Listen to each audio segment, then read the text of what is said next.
What's up, man? Hopefully you are having a good day.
Oh, yo, yo, yo, yo, yo, yo, yo, yo, yo, yo, yo, yo. Hello, hello, hello. Ooh, we got absolute magnitude in the chat. We got our boy Rupa. We got the fucking Popper blazing with the 95 consecutive streams attended. It just keeps getting more crazy, Popper blazing. All I can say is thank you for enjoying the stream. Thank you for being here. And welcome to the MountainsHide stream. Oh, yeah. Oh, yeah. We got that community television vibe going on, including call-ins. That's right. I do sometimes just jump in the Discord. I think I might make an event of that soon where we're in the Discord more often because it's something I do randomly as opposed to expectedly. And I think like once or twice a month, it would be really good to get some type of like voice channel event going. You know what I mean? I think that would be the best. Yeah. And I think it's important to build, you know, we've already got like a sizable community, 3,000 in the Twitch, 2,000 in the Discord. But just strengthening those bonds and putting producers and musicians together to benefit them creates a better community here. Because someone goes on, does a collab, and is like, I met that person in the MountainsHide stream. That's goated for meeting producers. So, and I already know this stream can be goated for collabing, but I also see that there is some division compared to streams that are a little bit bigger than this that I aspire to amount to. Yeah, we gotta, as a community, and me in particular as the community streamer and owner, I've got to make sure that I set up events that bring people and encourage people to communicate and involve themselves with each other. I have a bunch of producers I can bring with me. Fuck yeah. Yeah, dude. Also, thank you for the continued support, man. Those cheeky 500 biddies do not go unnoticed, my friend. Thank you. All right, well, this is the MountainsHide stream. I'm a music producer, mix engineer. Very proud of what I do and very reluctant to find a different or unique way to explain this very spiel every time I do it. So you are going to hear word for word this spiel over and over again. There's no way I'm going to modify it each time. That's just my brain, bro. My brain ain't got, there's no way.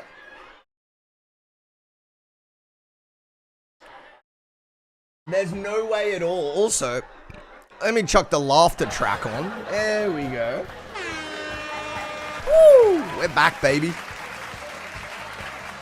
Dude, yesterday was fun as hell, man. I immediately went on a walk and then just laid down after.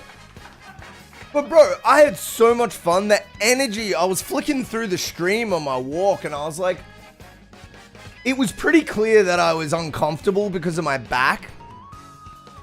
But like the energy was still like really good. Like I was watching the stream and I'm like, I'm a real streamer. I'm a real streamer. Even in the awkward bits, I was still like, I'm a real streamer.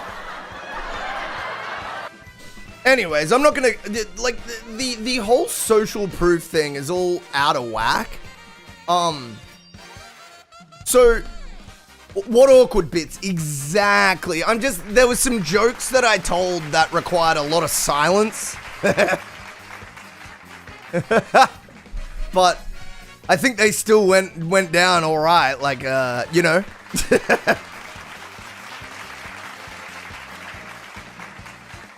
I mean, look, you definitely know if people start fucking communicating on your joke, but I never use social proof as a barometer for what I'm doing. Like, I use results. So, like, instead of worrying about what chat says, or instead of worrying about, like, the views, I just analyze the data afterwards. I don't worry about social proof. Is this an improvement on my previous body of work? If so, and then you compare, like, A and B to people that you aspire to be like, that's how you grade yourself. I'm not looking at my follow account and being like, 3,000 followers, I'm not a real streamer. Oh, that's the wrong way to do things, especially today, especially in this day and age, because it'll send you down this rabbit hole of modifying what is already great. And in fact, you just need to be aware there's tons of other moving gears of the machine of success. And so maybe it's time to address another one of those gears, those cogs in the machine, as it were. That's what people got to remember. Like, dude, I'll be the first to say it. It's usually not someone's music holding them back. It's usually everything else. It's like, dude, Clavicular has literally 4,000 clippers hired at any one time, and the campaign they work on only pays the guys who get the correct viewership. So for every one person they pay, there's like 10 to 20 people who get almost enough to get paid and get paid zero. So for every one clipper you have working for you, 4 to 10 people have done almost as much work. So it's pretty insane. It's pretty insane. You don't get paid till you make 100,000 views. I am glad that's not true.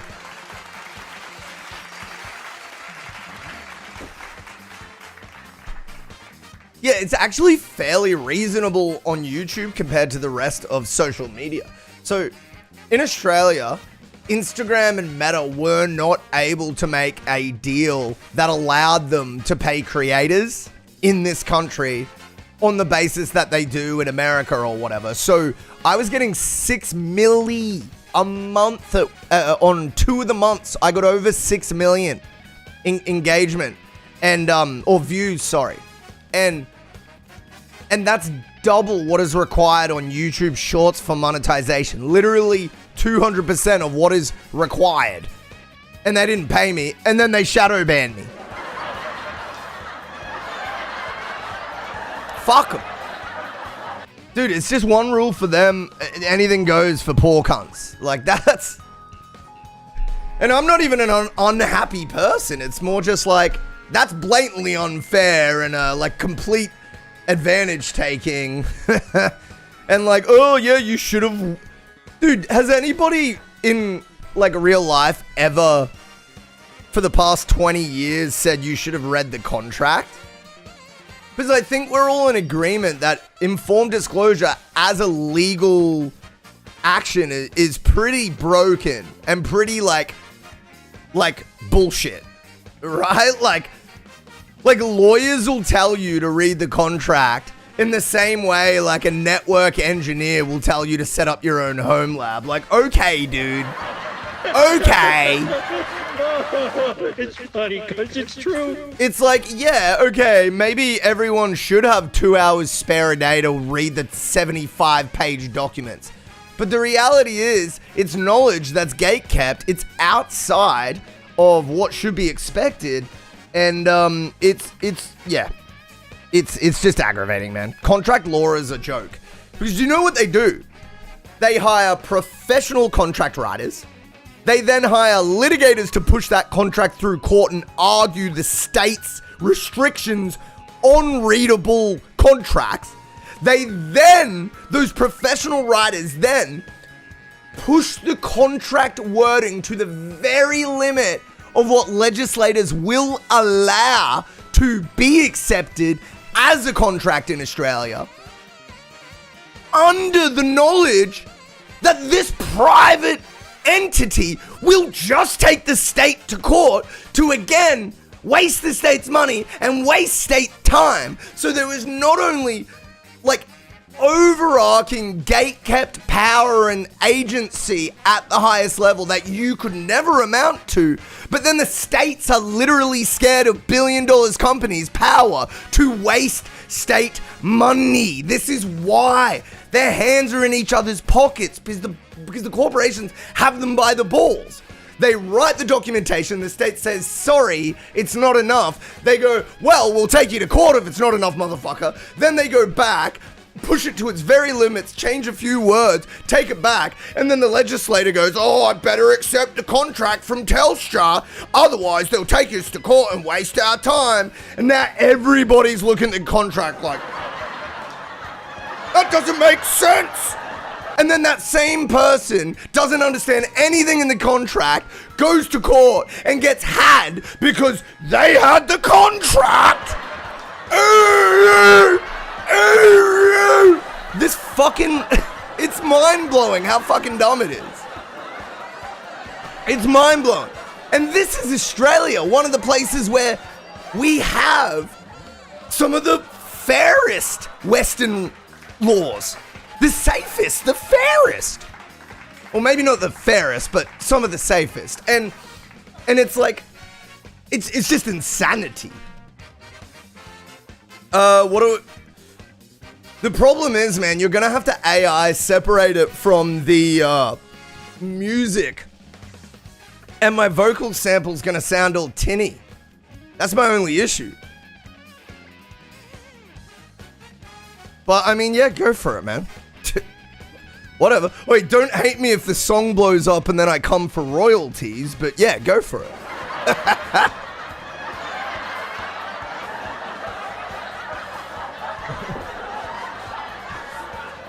How can I hate you? When I'm like, hey man, that song you completely wrote that was like one of the only songs that first blew up for you at the start of your big career. Hey, that's me and my intellectual property and me. You gotta like give me a split on that, and you go, no, I wrote the whole song, bro. You told me I could use it. And I'll come back and be like, I didn't say you could use it for free. I said go for it. Guess who's going? Yo, let's go! Let's fucking go! Let's fucking go!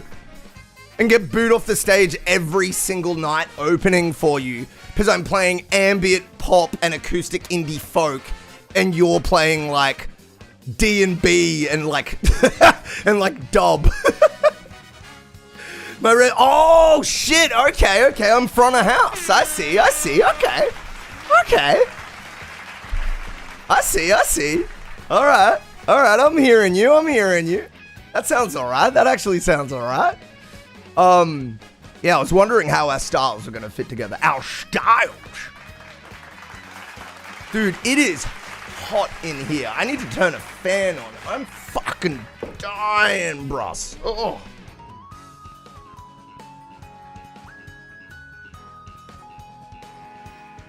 Ooh, God, Jesus Christ, bro. Is this the slowest fan in the world? What is happening? Dude, I don't know how you guys like with your ceiling fans go, but my fan is like first setting 5% speed, second setting 20% speed, third setting 180%. The whole room is a fucking gale. It's dangerous to put your hands up. Is anyone else's fan like that? Where 2 is not enough, but 3 is too much? Yeah, dude. Like, I got it on 3 right now, and I'm like, it's a bit much. Just gotta let me double up all your kicks and ruin your mix for the sake of dynamics, bro. Lock it in. Lock it in, bros. Oh, shit, man. Oh, dude, I fasted yesterday after a giant junk food binge the night before. Oh my God, I feel so much fucking better today. Holy shit.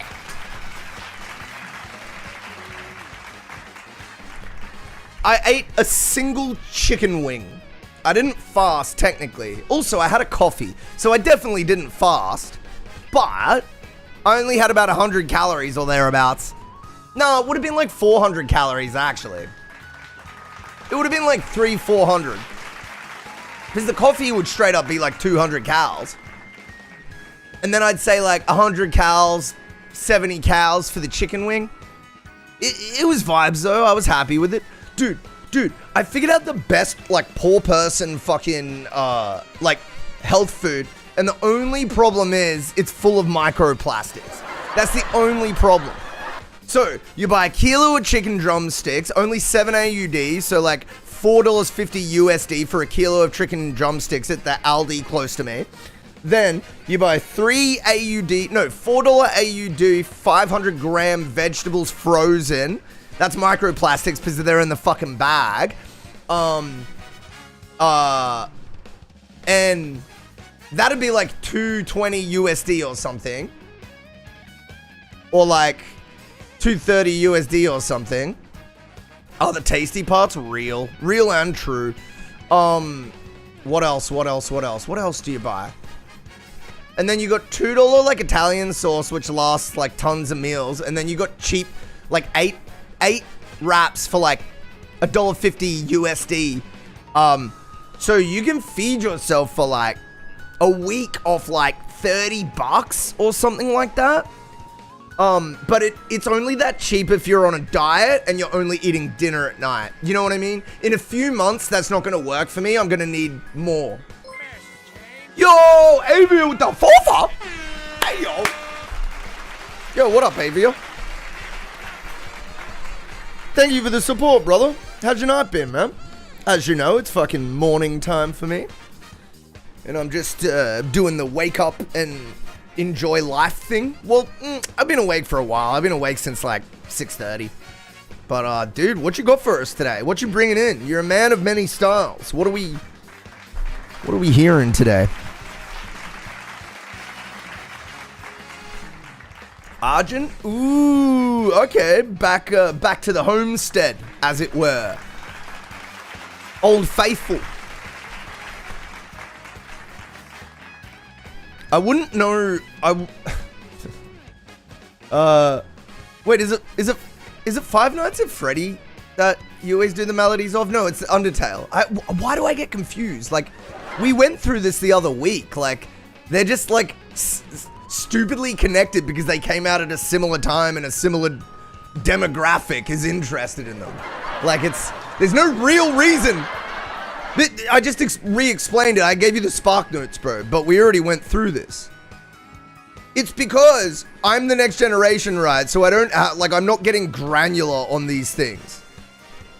Like, I could probably ask you the same thing about like some old cartoon, like that, you know, you knew was good, but you haven't checked out. And I expect there would be some similar lumping together that didn't make a lot of sense. But, it doesn't matter, whatever. I got, you know, they're not that similar. You know, it's just similar demographic is into it. That's really the only similarity. But I do actually like them both, to be honest. Like, I have checked out both of them, and I haven't, like, dived into either of them that much. But just looking at, like, both of the games, I'm just like, you know what? This is some good art. This is some good storyline. This is some inventive, like soft core horror or whatever you call it. How about I've watched a few streamers play it, and my ex was playing it in front of me. So yeah, that's the history of Undertale. All right, what's going on in the music world? Let's have a look. Ayo!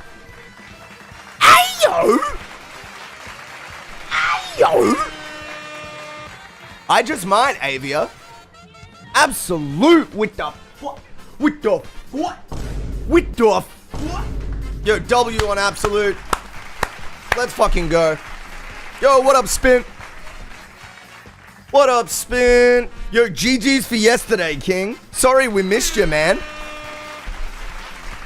I was all sorts of fucked up yesterday, so I had to bounce and go and do rehab and physio and shit. But I'm a little better now. Welcome in.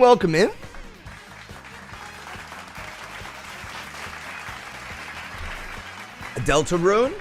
Is that like the same company or just similar game type? Alright, what do we got going on here? What's the fucking queue looking like, boys? What's the fucking queue looking like, boys? Made by the same person? Oh, it's literally like the dev is one guy. I guess that makes sense. It's like a low, like the engine is more of like a pulled back. Made by one person, not a yeah, but he has a company name. It's same as what's that Moon game? It's got Moon in the name or something. You know which one I'm talking about. Alright. What are we looking at? We're looking at 30 minutes on stream, 20 minutes on screen. Alright. Let's say we play a song, jump into some YouTubes, 5 or 10 minutes, play another song. I think that's the game plan. When's the next rack coming out from yesterday's stream? This afternoon or tomorrow. You'll see the scoreboard go up. You'll see the Discord role ranks have already been updated, so you'll see that you've got your rank on your Discord role now. So anybody can kind of see what you've done in rank, see what the career best was. So that's already done, but we will be adding a finalizing post with all the winners and shit, and I'm gonna shoot some more money off to Ruse. Buy him lunch again. Happy to be honest. I mean, to be honest though, it was like, bro, I really like Root Pie's idea. Like that shit was fire, but it was just like, I was just trying to be really honest with myself. And I was just like, it's a little rough around the edges. Like, bro, like, obviously, you know, 45 minutes is kind of hard not to be like that. But yeah, it was genuinely close. Like, Root Pie wasn't far away from taking the dub. If he had ironed things out a little, if bro had managed to just make things a little smoother, it may have been a different story, I'll be honest. Because the idea was just so heat. Given the car tests sound pretty good. Dude, I was jamming. That M bit just goes crazy. Yeah. Mix is a bit off, but like it's nothing that can't be fixed with 30 minutes of fucking around. Like, it's not a big deal as far as like applying the workload of it goes, but it's just annoying as a listener, like, to, you know, when you can A and B like something softer and more palatable, I guess. But dude, I gotta give you like flowers on that beat. That shit was crazy for the time you had. Like, so good, man.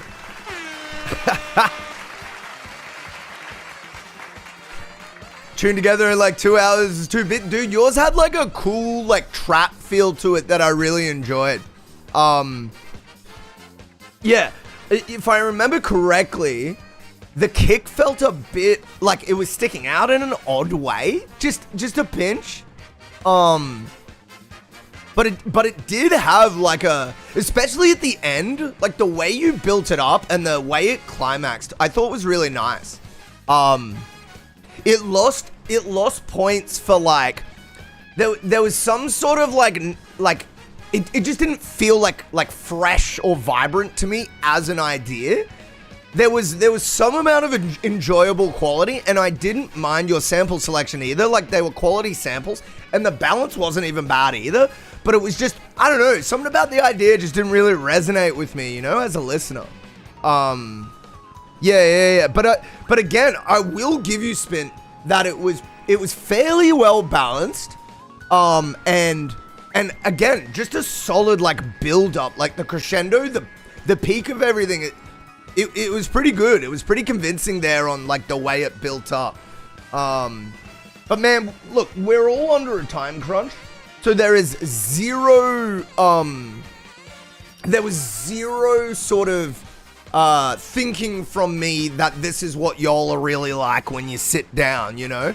I have a lot of context on who you guys are as a producer. So when you get your ranks, don't think that's a judgment on who you are. It's just a judgment on literally the MP3 you sent in. That's it. That's it. Anyone could have made it. Yeah, that's kind of, yeah, that's like there was no spint, like uniqueness to it that I've heard in like some of the flavorings that you've put out previously. It did just feel like a solid trap beat.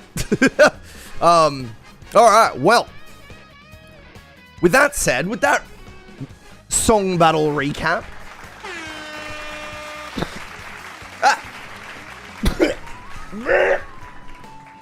I want to welcome you into the Mountainside stream. If you're new here, let me introduce myself. Hello, my name is Zach. This is a music stream. We nurture up-and-coming producers. We'd love to help you. If you've got a song, can't figure out how to mix it, maybe you're having trouble with performance. Between me and the chat, we've done it all. We've done it all. So please, send your song in, exclamation submit, exclamation Lineskip. We're at the start of the stream. If you're not seeing the little, there's a counter down, just in case you didn't know, there's a counter at the bottom of the Twitch video that tells you how long we've been live. Oh yes, it does. But yes, if you'd like to submit, you can. Exclamation submit, exclamation Lineskip to be played with priority. And, hey, welcome to the stream. What the hell are you? I'm Zachy, and welcome to the Mountainside stream. Oh, yeah. I'm Zachy, and welcome to the Mountainside stream. Alright, it's time. Absolute, do you have I see you're in the regular queue. Wait, is that you in the regular queue? No. Oh, well, send a song in whenever you're ready, Absolute. If you got one for us. Just got a 30-second ad, it's over, I might end it all over that. Ads ruined my life, ruined it. You drop one? Maybe I need to refresh my, my sheet. What am I looking for here? Oh, it's in general. That's... Pro said, yeah, drop one. In general. All right. Let's do it. Bro made his submission a topic of general conversation. All right, everybody go make small talk around absolute magnitude submission. Everybody, pointless water cooler talk. Go. Oh, the weather's nice today. The weather's nice. I'm just fucking with you, man. It really doesn't matter. It's not a big deal. All right. Let's do it. We're rolling into things. This is the first song of the Mountainside stream today. Oh, yeah.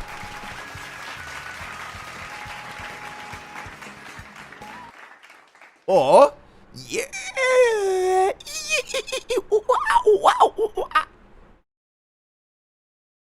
How does...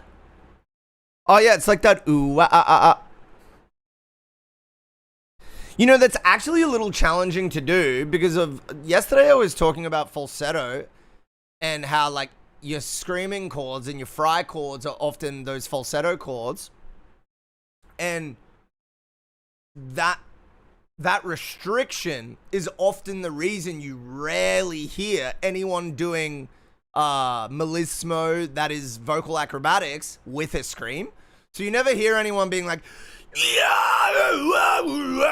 but like in the scream, you do hear people do that, but in the screaming range, like, you never really hear people do that. It's because physically it's counterintuitive, and physically it's like combative. Because to do the vocal turns, you're taught to have a loose, relaxed, and comfortable raised larynx. But to do the scream and false chords, the chords come together and they sort of like, they're like sort of strictly together. So it's one of those things where like the ooh, is revered not just because it sounds cool, but because genuinely, it's kind of hard to even. You know what I mean? Like, I could get there after a few tries for sure, but like just doing it off the cuff, even as someone who has those type of like false chords ready on the go, I'm gonna need like 20 minutes to get that down in a recording. So I don't even like Disturbed, but that vocal technique, he deserves flowers over that. He did well. He did well. Anyways, you know who else did well? Absolute Magnitude, I'm assuming, because bro just submits good music. It's Holding On to Shadows by Absolute Magnitude.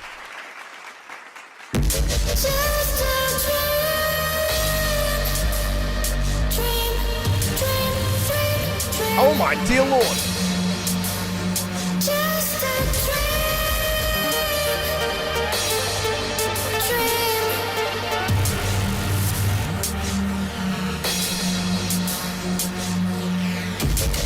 I know you love and I can't stop running. Yeah, I was gonna say the mix sounds like pushed to Timbuktu.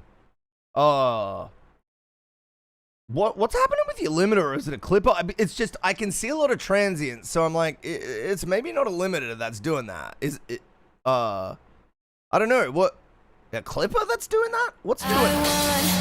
To be a star on the sky to shine. There is an element of the pushedness that I like, though. If we could hold on to that whilst making like the airy, aggravating parts of the push. This is such an awkward, like, dude, POV, you're mastering for someone. Hey, I really like the push sound. Is there a chance we can keep the good feeling bits of the push sound and get rid of the shit ones? Oh, dude. That's honestly what being a mix or master engineer is like. You're like, okay. Manu, what up, man? What up? Yeah, you're next in the skip queue, Avia. Absolute's got a skip. All right, let's keep listening.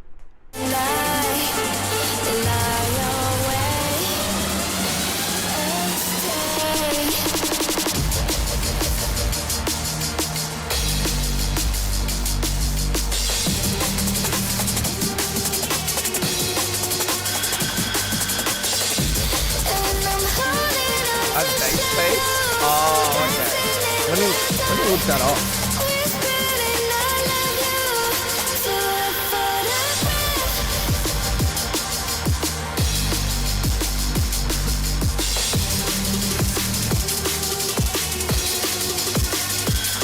High cut, low cut, and it's a clipper, is it?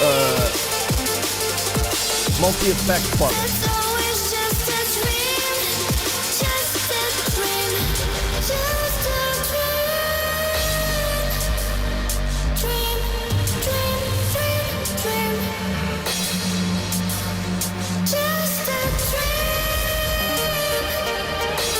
Yeah, it's just pushed so some of the bits don't feel as vibrant. Was bass face a different decision to what you put on your masters? I'm just trying to figure out like what's different in the process from a lot of your other stuff. If there's any new plugins you might be using here or something. Because the mix itself feels pretty damn good, and all the samples are lovely. Like, all the synthesis is cool sounding. Vocals sound great, but, like, the whole thing just isn't really breathing or pushing and pulling properly.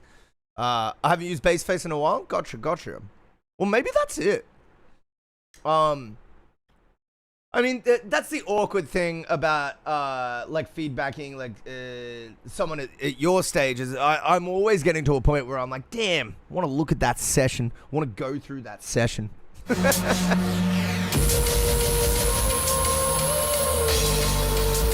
Oh, I have some of these guys plugins. Like this one. Tituan's one. Fuck it. Oh, for God's sake. Nothing can be fucking.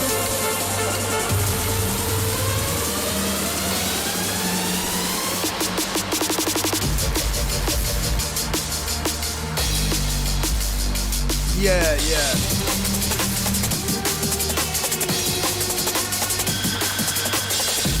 And I'm holding on to shadows, dancing in the dark, whispering I love you. Also, I'm not feeling the sub come through. So if Oh wait, maybe it's here though. Yeah. It was just out in that part. Okay, you've got the kick. You got the kick taking the sub, and then the middle bass sits on top of it. Personally, for a song like this, I'd do the other kick bass relationship, where the sub is like flowing on the bottom and the kick sits on top of the sub. I remember one time I had Harry from Odd Mob come around to my house, and he was showing me how he has like full finished songs, and then he's literally like just gone in and changed one version to be the, you know, the relationship that's here, and then the other version to be the kick bass relationship that I mentioned. Because as you know, different types work for different songs, but it just blew my mind how he had like perfectly mixed and mastered and produced songs. And he was just flicking through them on his SoundCloud like, oh yeah, and he had like 20 of them as well. Like, and this was like 6 years ago. Like, Odd Mob is cracked. He's a producer from Brisbane. But I've really always respected his work. He actually just had some new work out on Triple J. That was really nice. Yeah, let's keep listening though. Let's keep listening. My phone's being laggy. Fuck.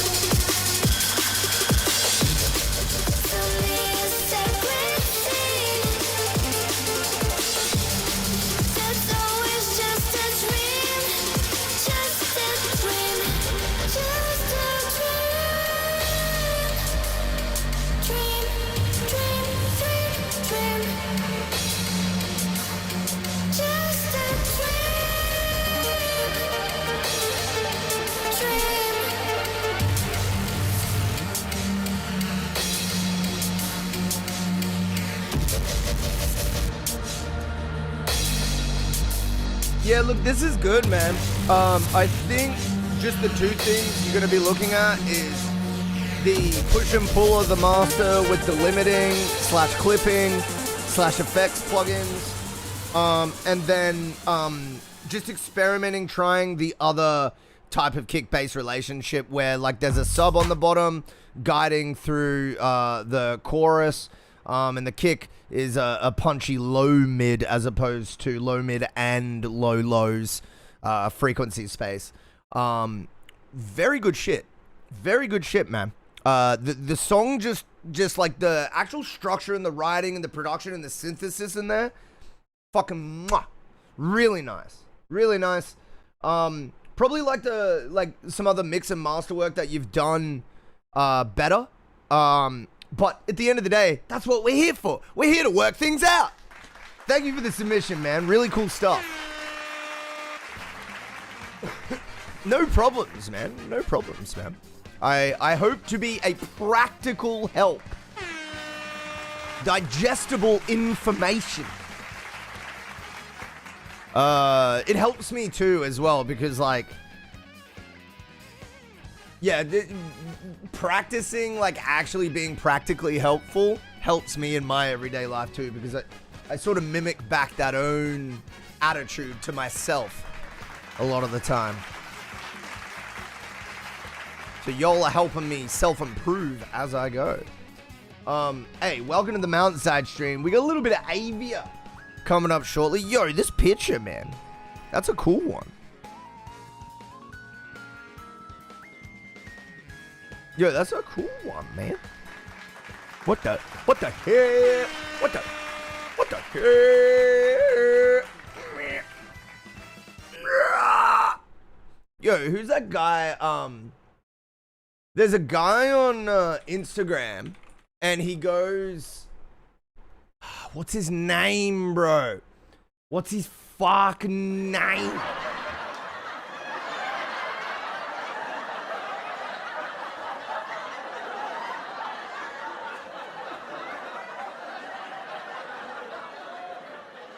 This shit ain't updated. This shit ain't updated at all.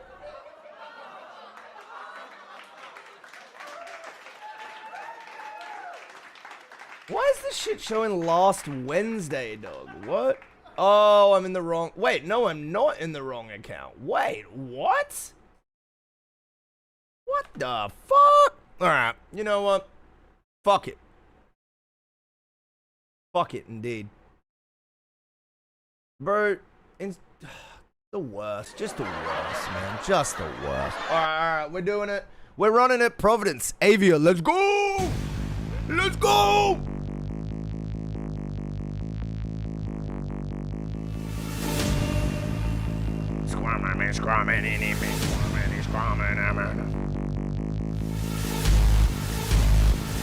Like a bump.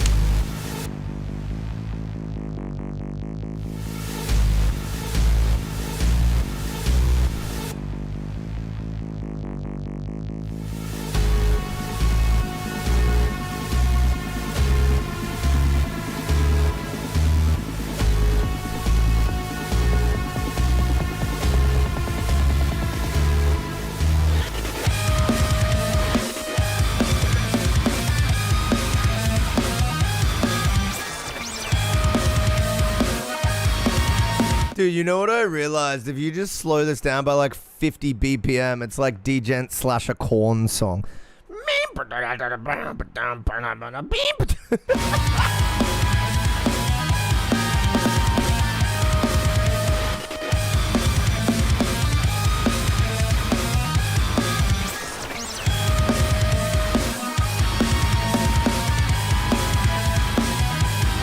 Also, I refuse to pronounce it the way it's intended to be pronounced.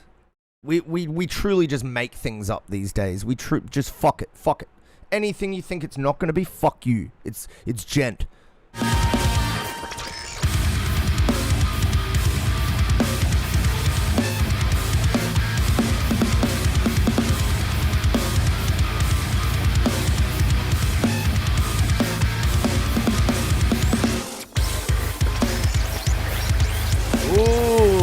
Nice.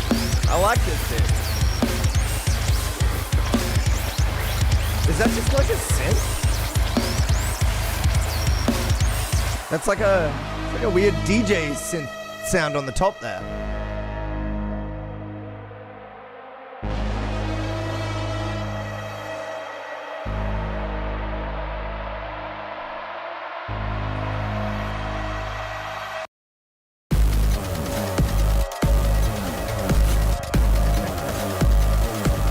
I didn't kid.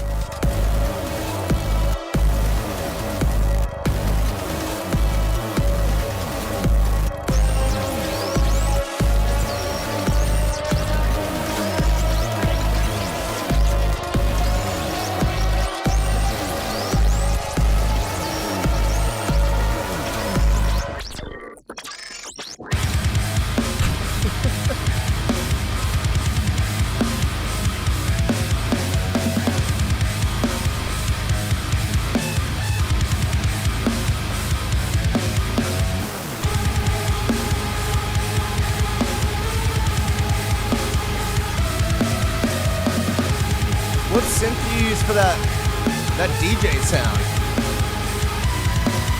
That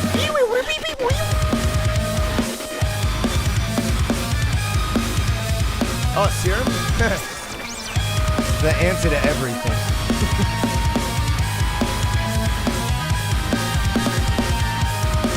Bro, this is fucking phenomenal. This is great. I got nothing for you, bro. This just sounds great.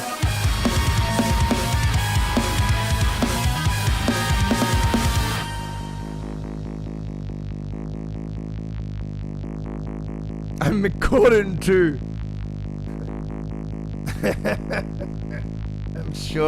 I'm sure he has many sons.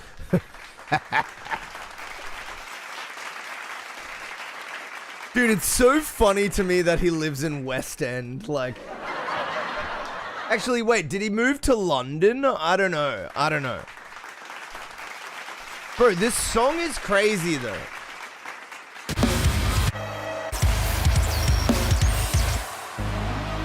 chase theme. Ooh, nice.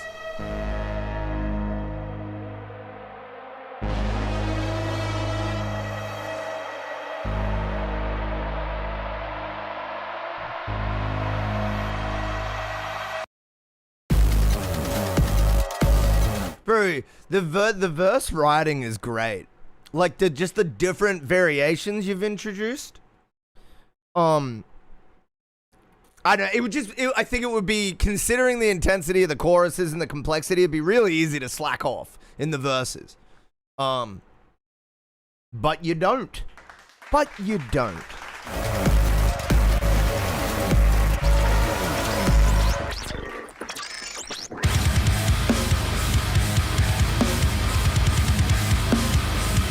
Yeah, yeah, yeah, yeah. Oh, yeah.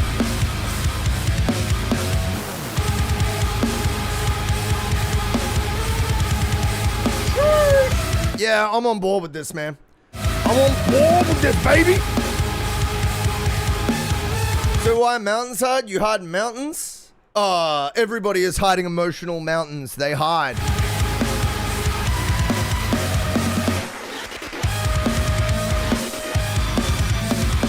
This the heaviest song in the OST? Fuck yeah, man.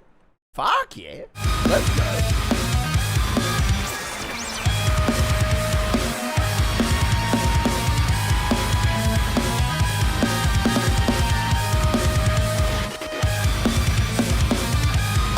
Bro, yeah, this one went.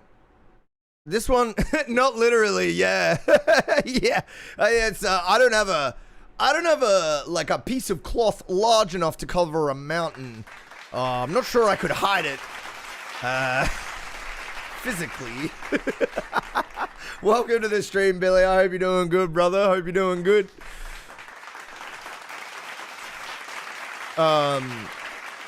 Only song I made for the OST. Want to hear another song? Dude, if you're happy to wait chocolate in the regular, I mean, shit, man, I'd be keen as. This is definitely, you know, some of the cleanest, most well-produced stuff that you've done. It feels great to listen to. It's very convincing. Hi.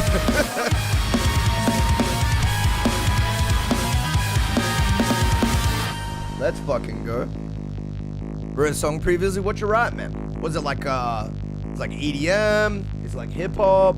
What are we talking? What are we talking? What are we talking?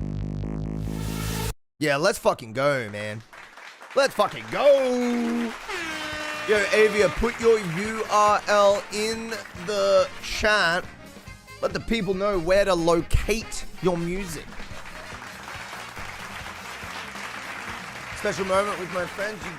You gotta jump on that inspiration. Hey, when it occurs, when you get that vibe, that's the best time to write a song. Just hanging out. Yep. No, it's honestly, when you're inspired by like life events, it's probably some of the best, like most motivating, most like good time. Because songwriting, like what I've realized with me is, when you're like really passionate, whether you're sad, happy, that is a great time to write. It gives you like +5 songwriting.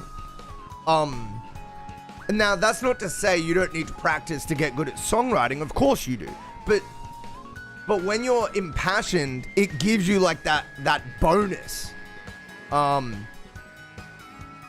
and I think, you know, like, without involving the conversation of producers and mix engineers enhancing stuff, if we're just thinking about performance, it definitely makes it more convincing when you're impassioned. For sure. Avia, thank you again for the submission, man. Goated cheat. All right. What are we fucking doing here? Oh yeah, we got some videos to watch. All right. Where are we at? Also, We got an ad break to go on. Hey, this is the MountainsHide stream. If you're wondering what the fuck is going on, who's this jovial Australian man screaming about something? I don't know what's going on. He's loud. Let me explain. This is the MountainsHide stream. We're a music impassioned community. We love it all. We like all genres. Some more than others. That's taste. But we like to objectively at least be able to break things down to help you with whatever you want to achieve. If you want to submit a song, you can. Exclamation submit in the chat. Exclamation Lineskip. We're live on Kick, YouTube, and Twitch.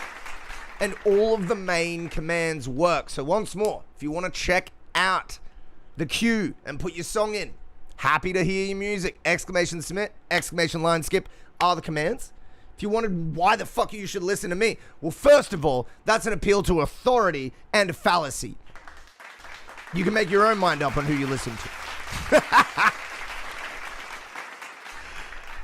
But there are some reasons. I'm a producer for work, very proud of what I do. Mix engineer, maintain a 5-star rating over on my Sound Better account. If you want to hear what I do in my own music, exclamation Spotify. If you want to hear what I do for my clients, exclamation Sound Better in the chat. Oh yeah, it's ad break time. We'll be back after 2 minutes of ads. I do this because I care about the regular queue homies, okay? If you're in chat and you're not subbed, just know that me doing this makes it so you don't get ads for a long time after it. For a long time. It's 3 minutes of ads you need to watch to go 57 minutes without them. I'll be right back. Subs get the good ones. Come on down to the MountainsHide Change EP launch. Advert is entirely off brand with how the music sounds. We're going to be giving away a new car, a brand new family home, and a dirty couch. Literally, none of these prizes will be given away. We might even play some Nintendo. Then after that, you can shut the fuck up and listen to my new music. MountainsHide Change Launch Party, November 27th on Twitch. Here at MountainsHide, we care about your listening experience. We put all our products through rigorous testing to ensure they meet the highest listening standards. As a usual part of our in-depth testing, we set out to find the least qualified demographic and ask them what they thought of our latest products.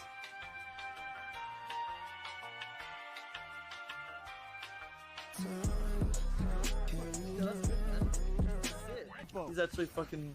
It's hyping up his release. The beat sounds sick, and your vocals are so good. You better fucking join and drop that fire mix, my guy. Oath. Oh, there he is. Mate, where's the third song? Come on, mate. Honestly, it hyped me off. I can't even speak. It's that good. We get what we wanted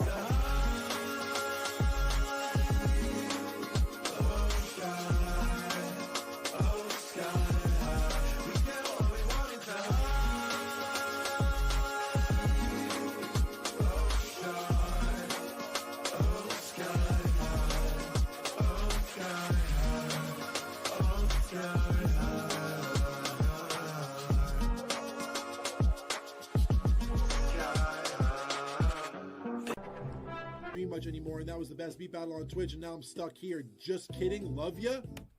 Do you want to get banned for the rest of your fucking... Do you want to get banned for the rest of your life?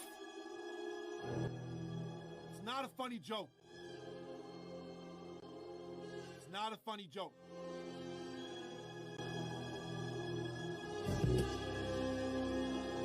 You know what? Pain chat canceled, stream over. I'll see you guys later this week. Bitch, I got my own.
Oh, hi. My name's Zach, aka MountainsHide, and this is MountainsHide Ranked. MountainsHide Ranked, MountainsHide Ranked, MountainsHide Ranked, MountainsHide Ranked, MountainsHide Ranked, MountainsHide Ranked, MountainsHide Ranked, MountainsHide Ranked, MountainsHide Ranked. MountainsHide Ranked is a little different from other beat battles. You'll fight from a ranked all the way from bronze up to Grandmaster, with our new and improved rank spreadsheet that automatically calculates values for all battles that you'll never see. Our distributed ranking system that'll be a combination of our ELO system and all judges' scores. Please collaborate with me, streamers. I need help. The glee on your face. Imagine the glee you'll experience when you find out that you're way higher rank than you thought we'd think you were. Imagine the distraught nature of your emotions when you find out that your rank is much worse than you thought we'd think it was. Claim superiority over those noobs in chat. MountainsHide Ranked.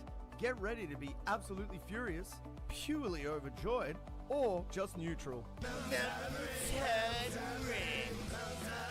Get wrecked and win the favor of your peers or something like that.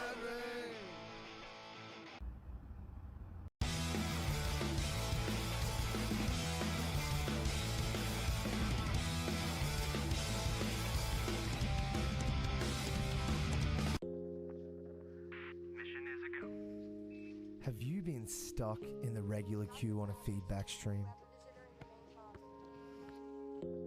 Are you unable to pay for your own line skips, even with channel points? Every day, a member of the regular queue suffers. But it doesn't have to be this way. Be the change you want to see in the world. Change a regular queue participant's life today. Gift a line skip to a regular queue homie and change their life today. Oh!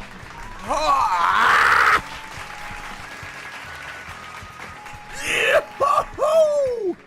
What's going on? Welcome back into the MountainsHide stream. What the hell are you? I'm Zachy, and welcome to the MountainsHide stream. Oh, yep. Oh, yep. Oh, hey, Galaxy. I'm in a fever dream. Yes, you are, King. Just as intended. This is the sketch, comedy, music, feedback, bonanza stream, baby.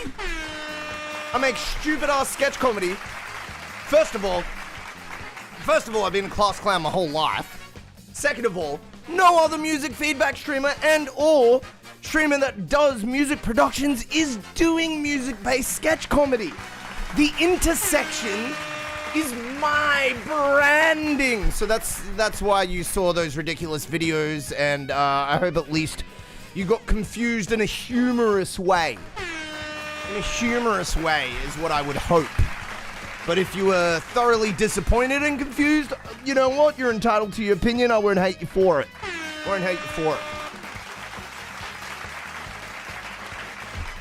But either way, welcome to the stream, Galaxy. Not even sure if you're here, but either way, hey, welcome. All right. So we got a bit of a queue situation going on here. We got a bit of music in the queue. Would you believe it? Music feedback and all. Also, Galaxy, just to cut to the chase, if you want to check out my shit, Spotify, exclamation Spotify in chat. If you want to check out my mixes that I do for my clients, some people just like to make sure that people are commenting beyond taste. They want to know that they're commenting from experience. So if you want to do that, you can. I'm deaf confused. It may be that you're multitasking or something like that. I often find myself over-explaining things 4 or 5 times in a row, and then I realize, like, wait a second, if I was in front of them, there's no way they wouldn't have understood this. They're probably just doing other stuff at the same time. Is that fair to say? I don't know. Maybe I'm assuming. Maybe you're just hard focusing, and nothing I'm saying is making any sense. I don't know. But I digress. We got some songs in the queue. We have Billy coming in. It's looking like Billy is on the younger side of things. So what we're going to do is we're just going to play Billy's song for everybody to hear. And this way, we're not doxing Billy when he's still but a kid, but a youngin', you know? We don't want to. Well, it's not doxing, but like, you know what I mean? I think it's good etiquette to keep kids offline, and like for the most part, like, you know what I mean? That's where I'm at with it anyway. Oh, we got a Jack Daniels song coming in. Let's freaking go. Let's freaking go. 1, 2, 3, go. Back to work. It's night time. Also, I'm sorry if you're like 18 plus and I completely just judged you. Like, I'm also, that wasn't my intention. I was just trying to be, trying to be good. Outside 7-Eleven, cheap lights in the rice. Catch a Jack Daniels, chips on the side. Laughing with my friends, but I'm dead inside. Damn it, I miss you.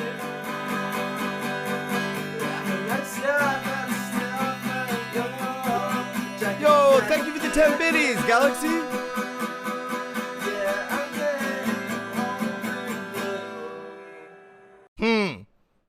Oh, this is Jet?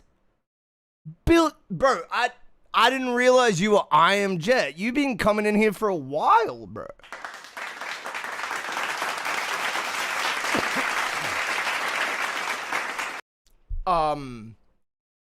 Dude, your voice is actually pretty nice. I actually don't mind your voice at all. The guitar to me sounds a pinch out of tune, and then I would prefer for your voice to just be like a pinch, like the guitar seems to be like coming forward more than your voice. So it may be that just placing the mic somewhere else where like your voice is going to run into it more competitively might be the, like, put it, if you're recording on this on the phone, try to put the phone other places and see how it sounds and analyze like, oh, this room and shit, because you'll find that like different rooms and different spots for your phone, they're more or less flattering. Real quick, do you like rap? Yeah, absolutely. Bro, who the fuck doesn't like rap? I swear, dude, if someone just straight said to me like, I don't like rap music, I'd definitely be questioning their entire taste. Because it's just another like wonderful genre. Like, there's so much, yeah, unfortunately, I probably would be. People are silly, man. But to be fair, there is a space in the hip hop lovers and enjoyers crowd that also completely rejects all EDM and electronic stuff. So I think there's like both parties are kind of doing it. I've noticed this happens on both sides of the fence. All right. Let's listen to this song though. I remember the mall, how you lit up the place. Met your family, felt like I had my place. Okay, let's. Then life moved fast. Little hiccup there. We fell out of line. Now I'm playing memories in rewind. I replay every laugh, every touch, every word. See, I like that tone just then. Go back, but I know it's absurd. Okay, we gotta, yeah. We gotta work on, I reckon we gotta work on like, melismo. Melisma? Am I saying it wrong? Melisma. Bro, Google just like, yo, let me ruin your search result with AI suggestions. A melisma or a run or a riff is a vocal technique where the singer sings multiple notes across a single syllable of text. Yes, that is the correct term. I got it wrong. Melismo is not the term. It's melisma. Yeah, you got to work on your melisma. The relaxation is key to getting like the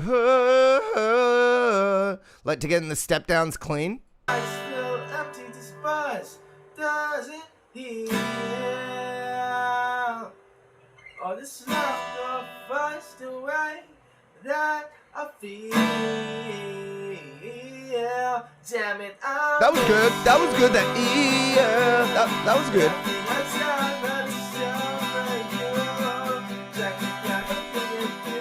Is this song seriously down? Like that? Because I reckon at some point, like the up down could be beneficial for the swing.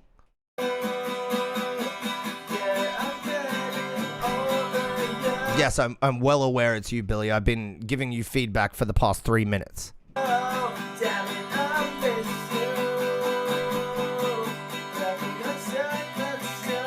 Mike, if you've missed it, my commentary so far is that there is good moments here in your voice that I really like, but it's kind of shaky as like a performance on the whole. So there are like definitely moments here where I hear your vocals shine and they sound really confident, clear, and well executed. But these are moments, and I think it's just a thing of like continuing to do your thing and just continuing to get into singing and practicing that stability and that confidence.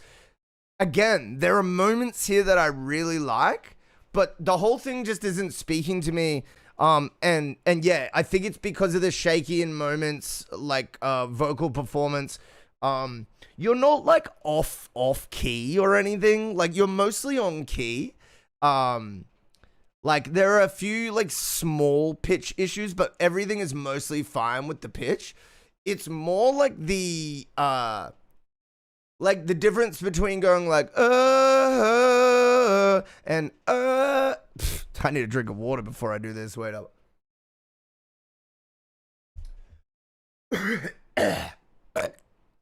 And like full open, like like you hear the resonance and the clarity, that the difference between doing that all the time and doing that sometimes is huge to people when they're listening to you singing. Like keeping that consistent pronunciation, confidence, and timing, it'll add to the fact that you're already mostly on key. Yeah, I think this just needs ironing out. That's where I'm at with this. It needs ironing out. There's some good vocal moments, and I like your voice. But we just need that consistency. I think you're like where you're going is the correct road. But yeah, just getting that consistency and that ironing out for these live performances. Dude, I have the same problem. Honestly, I have the same problem. Yeah, I play with backing tracks.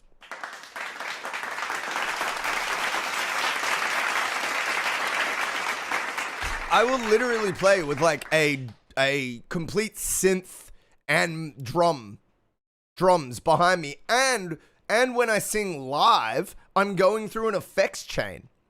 So there are like ways that make sense, I think, for situations like this. But when I think back to when I was super consistently performing in a band when I was young, that's not what you want to rely on. What you want to do is both. You want to be a really good singer and use cool effects. Anyways, ranting at this point, the takeaway is you got a cool voice. Let's work on the strumming patterns and the timing, and work on that consistency of getting that pronunciation sounding real good, sounding resonant.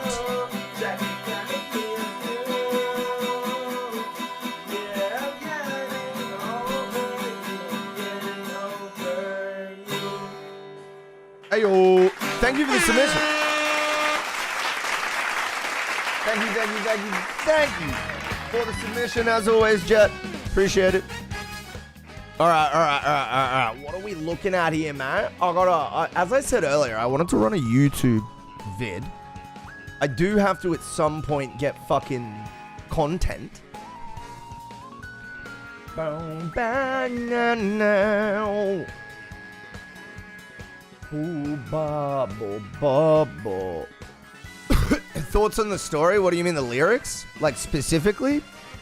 I don't know. I was more commenting on the sound of the song and the performance and stuff. The lyrics, it's unimportant in the context of doing a good song. Like, there's a certain bar you need to meet, and then if the song's awesome, the song's awesome. So, yeah. Look, at this point, I'm like, lyrics don't matter, bro. Just fucking, just practice. Just practice. Like, they do matter. Like, that's not exactly true. But in the scope of, like, what I saw and what we need to do, no one's going to be like, oh, but the lyrics. No one's going to listen to this and be like, yo, the lyrics, though. You know what I mean? Yeah, I would say not even close. I would say, like, production is better. Songwriting is super important. And a quality mix is usually very important depending on the genre. Because with certain genres, you can sort of loosen up with mix, and others, you have to be, like, perfect. So, it's one of those things. Stop EQing mud. Dude, this video instantly triggers me.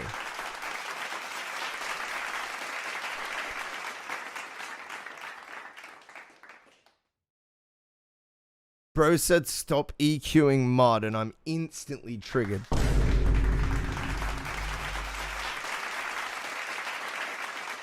I'm working on the produced version. Dude, excited to hear it. Let's freaking go. Let's freaking go.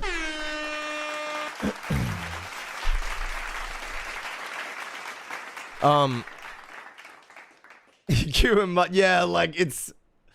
Like, they definitely know how to, like, do thumbnails. Let's put it that way. Props to you, Sarah Carter. You really know how to trigger a guy. You really...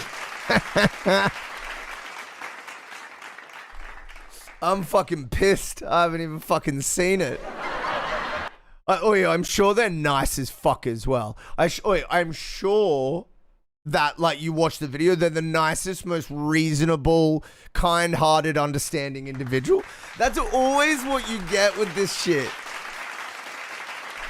You always get, like, the most reasonable take in like a video that has, like, the most dog shit fucking words in the thumbnail, and you just realize, like, oh, that's how the internet works now. So annoying. I really need to start working on at least one track sometime this month, or a minimal start at the next of the month. You haven't worked on a track for a while? Nice as people say the most. It's the it's the concept that, like, you're like a secret arsehole because you're, like, bottling everything up, and then there's also the other way around where you're, like, way too honest, so you're, like, actually, like, really open book, but it just comes across mean. Yeah, I mean, look, there is some truth to that, but like with anything, there's, like, nuance and stuff. Like, you don't just...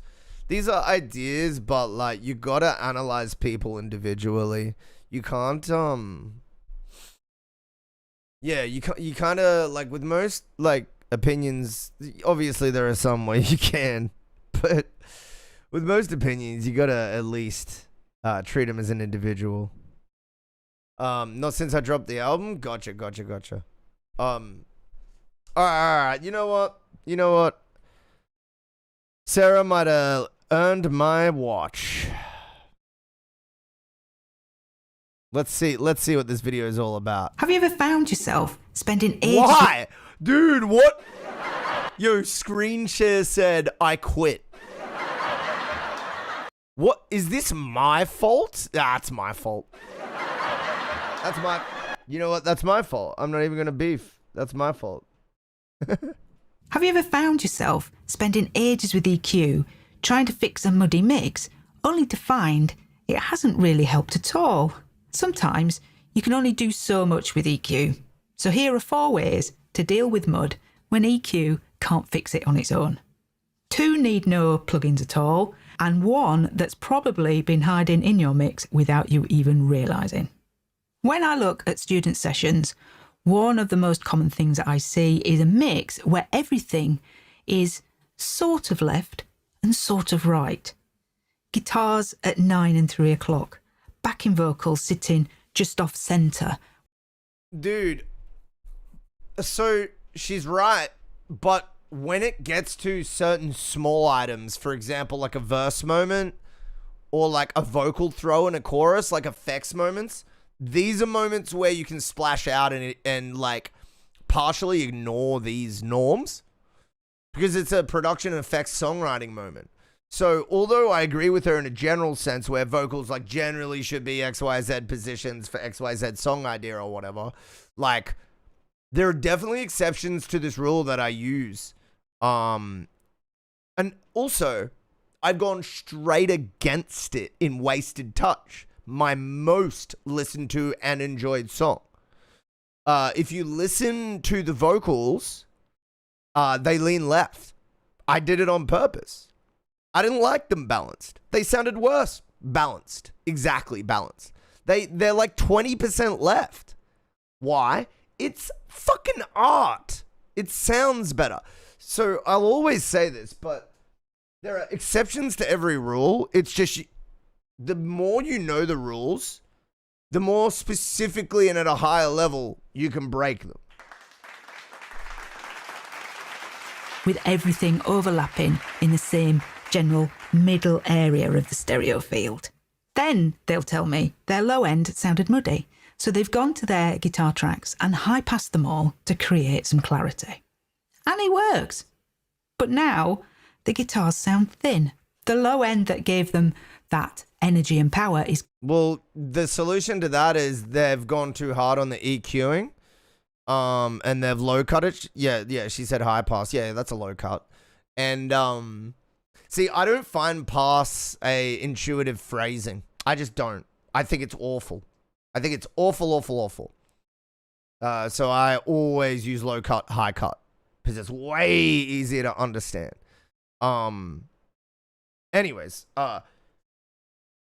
it's because they went too far with the low cut. That's why you took too much energy out of the guitar. You really gotta be careful about that kick bass relationship or like that the intersection of two like instruments in your mix. So important that you be careful and ride that EQ and see what's the bit where I cannot notice the EQ but opens it up the most.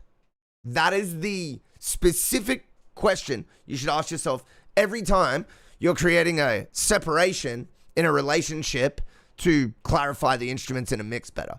You should ask yourself the question, what is the separation where I can EQ it as much as possible, but cannot notice the EQ? So the instrument isn't, and that's, and again, that's if it's a general application of a rule, not a creative moment where you can do anything you want.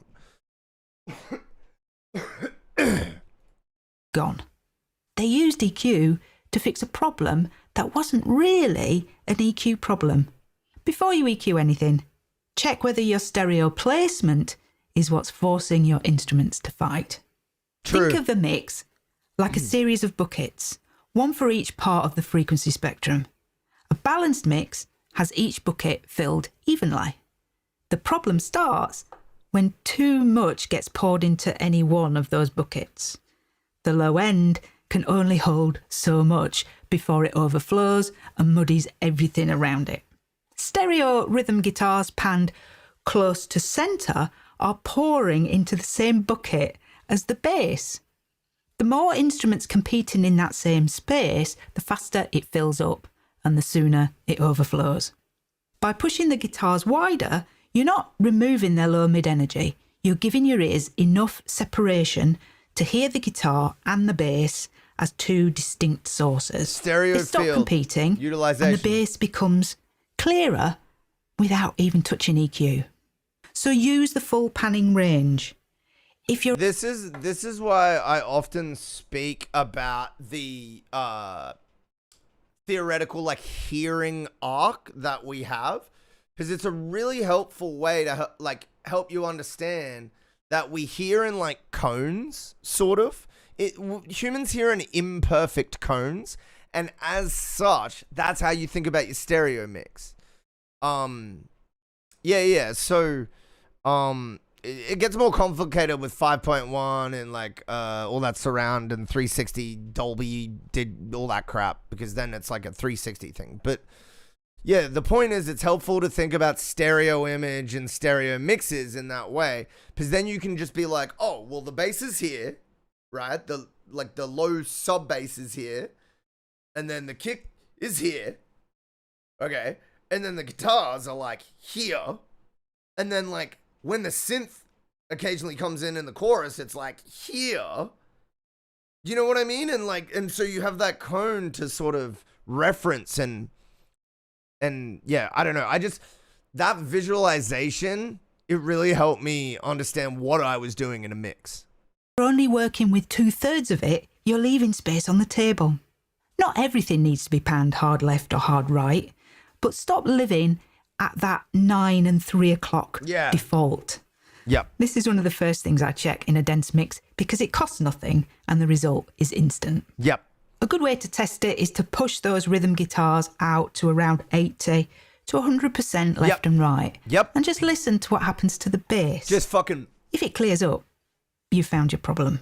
You can always pull them back slightly. It's because mono signal stereo field stuff that I just spoke about. It's because like all of a sudden you're just going... It's like pulling back bushes so you can get the view. The bushes are still there. You still feel them. But now you can see this shit. If the width feels too much for the track, but you'd be surprised how often it doesn't.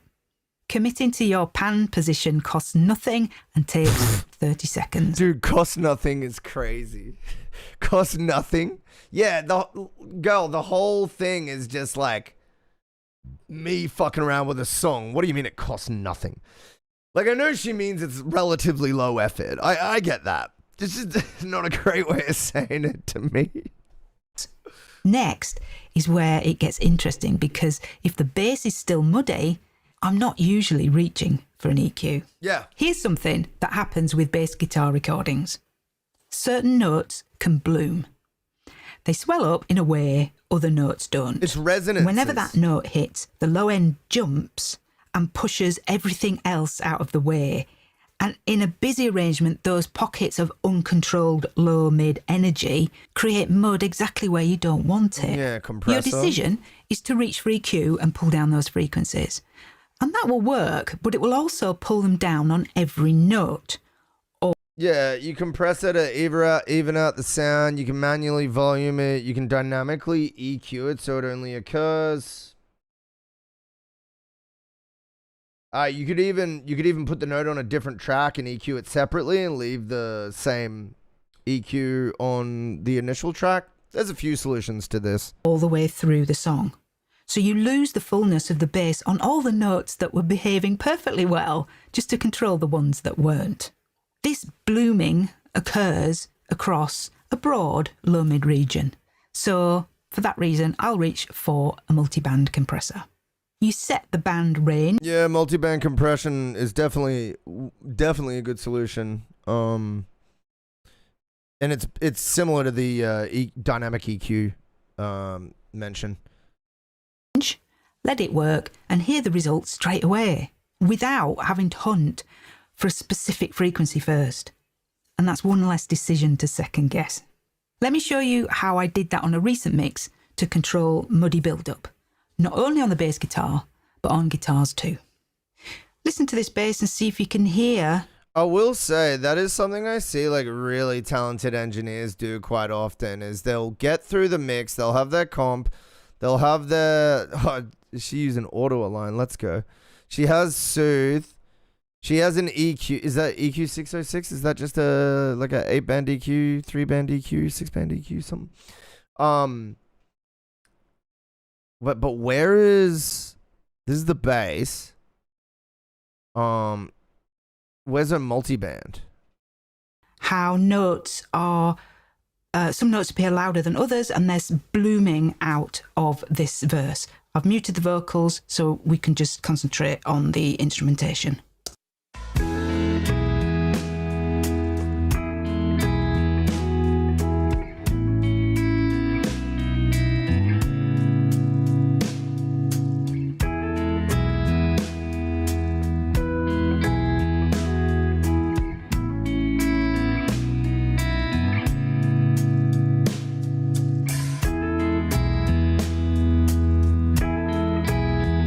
Bro, how you run a Pro Tools session without it crashing with this many fucking... Oh yeah, I ain't never seen a Pro Tools session run with this many fucking plugins. No, I'm joking. I've ran Pro Tools sessions with more, but honestly, that shit is unstable. I've never had a door crash so often on me in my life. It's fucking insane.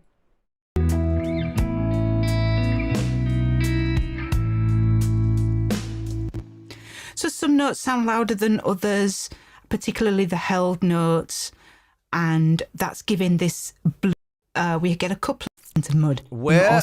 Wait. Notes here that are just adding to that sense of mud in the mix. Wait, you're So not that's gonna what I'm fucking talking about when I... In this case, I'll put it Pro straight MB, after... okay, dope. Yeah. So, yeah, so she is doing what I think, wait, are they extra plugins? I think they are. What I was getting at is that, like, I just see so many highly skilled engineers do this basic setup where they'll have like EQ, compression, maybe one or two effects, like, you know, your auto tune. They'll do their editing and stuff. And then they'll hear a problem, and multi-banding is like so often the solution. Like, so yeah, if you haven't really regularly used one, or you aren't inclined to reach for it for whatever reason, I would give it a shot. I would definitely give it a shot. All right. You know what? Let's listen to some fucking music.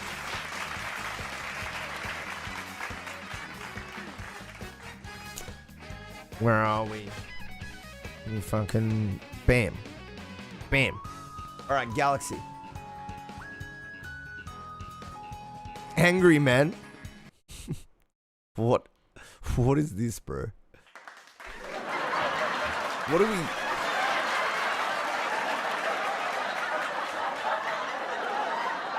What is going on, bro?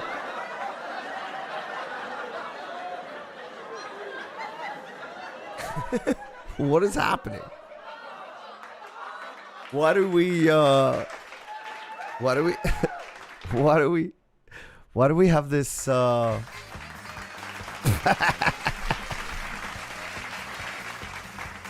me know if you're here, Galaxy.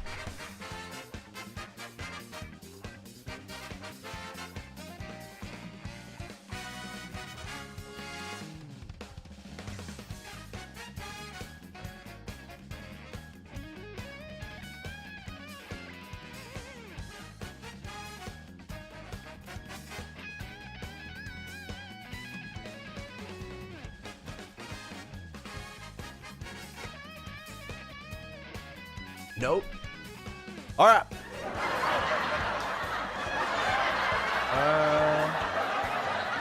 What we got here? I've seen enough of that video. What else we got going on?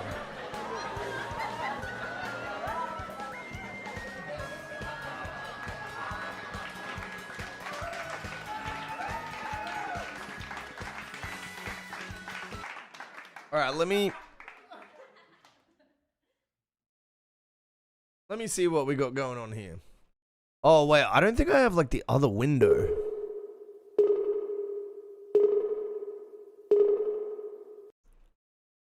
Wait.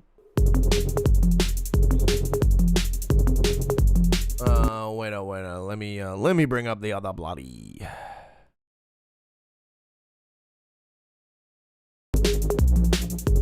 Yeah, I already like this, man. There's just something, like... kind of Kid Cudi, kind of like group vocally, the weird electronic ideas. I'm constantly liking what this guy's putting out. Just the creativity is just refreshing for me. It's kind of indie.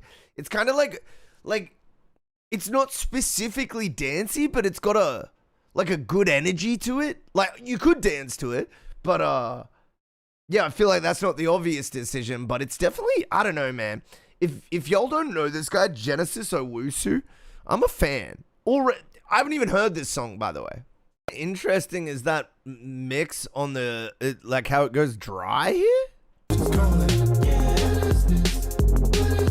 And it gets proximity as well. You can hear like the proximity in that moment. It's like ASMR. It's like just keeps going. Really surprised at how much low frequency and how much cleanness is in these ad-libs in the background. Like they're like doubles. I like this song. I do like the song, but the outro to me was kind of lackluster. The outro felt like it just kind of ran out of steam a little bit. Still a W overall, honestly. Still a W overall.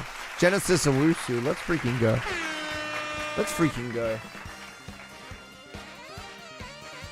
Alright.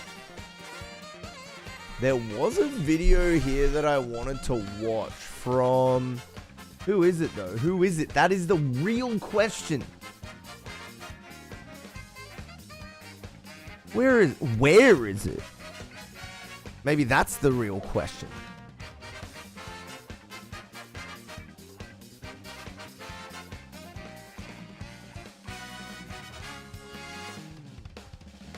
Bum bum ba ba da ba da ba da bum bum ba ba da ba da ba da bum bum ba da ba ba.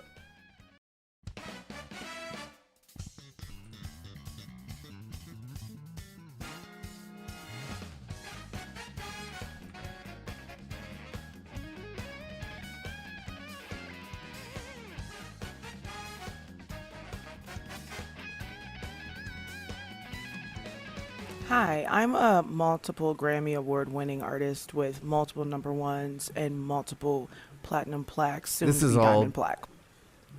If you are upcoming in this industry, you should watch this video. The music industry is in complete shambles right now, and you can use that to your advantage. Back in the day, the music industry was very algorithmic, as any other industry was, but that industry was controlled to a certain extent. Now that we are in the digital streaming age, there is no control over the algorithm, and it is stressed. That's incorrect, and I strongly believe that she is now wrong with this in the sense that it is controlled. It's controlled by money and magnitude of flooding the algorithm. And I've been over this over the past few days. And don't get me wrong, I think Lizzo is bass. Like she's a cool guy.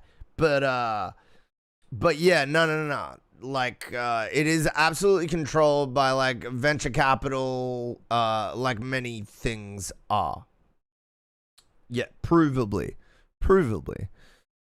Yeah, saturation is key.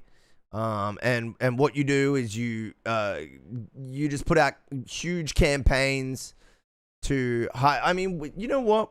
We should watch the creator that I watch.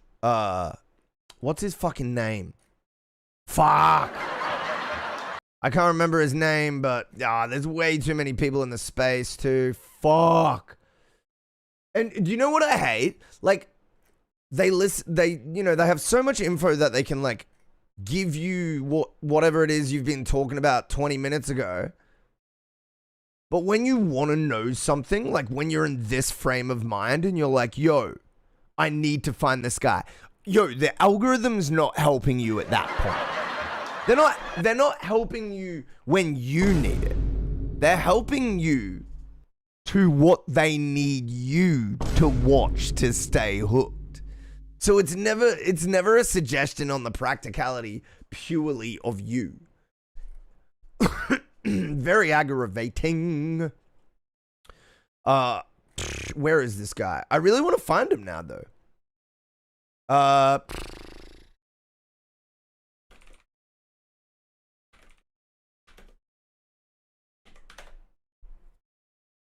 I'm just trying to do keywords that'll bring him up now, but he's like not that huge a creator. I'll go through my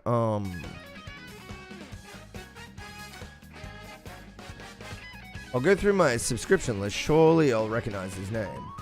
I'm not subscribed to that many people.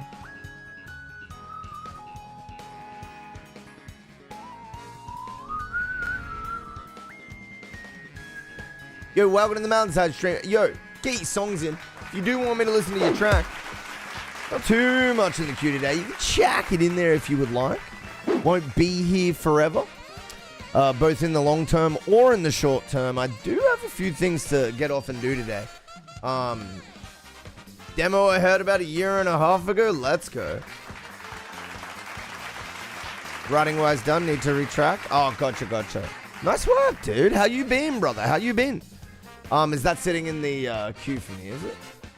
I'm trying to find this fucking guy that I follow. He's such a good creator. I just can't remember his channel name. Oh, yes! I did remember it. This is the video.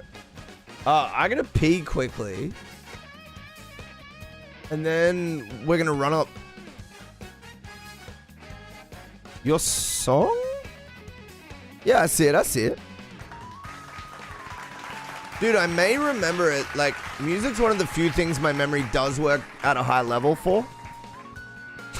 You know what I mean? Like I'm clueless. Like my ex used to be like, what was I wearing? And I'm like, this is not nice. Like, you know, I genuinely am not trying to forget what you wear. You don't care. I'm like, no, I just genuinely can't remember what you're wearing. I don't remember what people wear. You know what I mean? Just an example of how shit my memory is. Been hard at work, bunch of songs written, learning drums, vocals. Yo, let's go. My boy is locked in.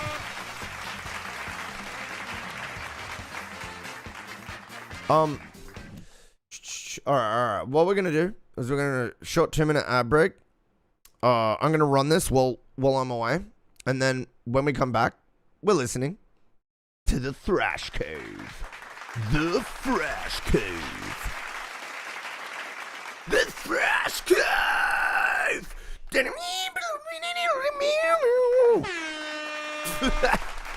There's your new intro. All right. I'll be back. Come on down to the MountainsHide Change EP launch. Advert is entirely off brand with how the music sounds. We're going to be giving away a new car, a brand new family home, and a dirty couch. Literally, none of these prizes will be given away. We might even play some Nintendo. Then after that, you can shut the fuck up and listen to my new music. MountainsHide Change Launch Party, November 27th on Twitch. Here at MountainsHide, we care about your listening experience.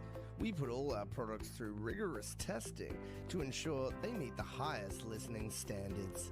As a usual part of our in-depth testing, we set out to find the least qualified demographic and ask them what they thought of our latest products.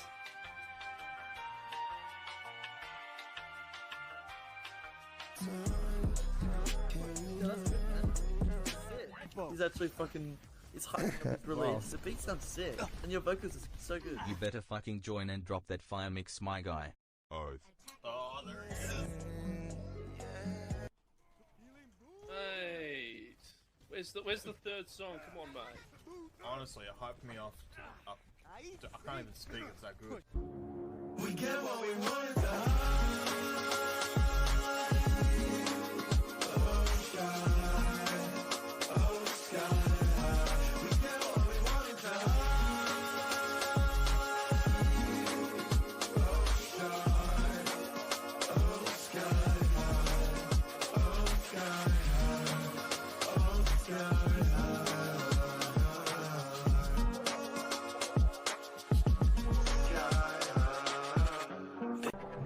anymore, and that was the best beat battle on Twitch, and now I'm stuck here. Just kidding. Love ya. Do you want to get banned for the rest of your fucking... Do you want to get banned for the rest of your life? It's not a funny joke. It's not a funny joke.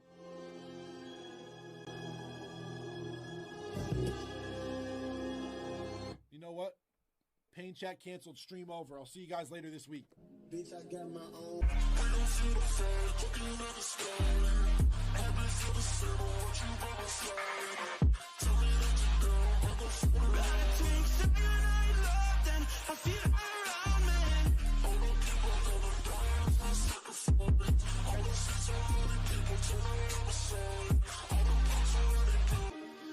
I can't shake the feeling that you don't even see me. Over and over and over and over again. Over and over and over and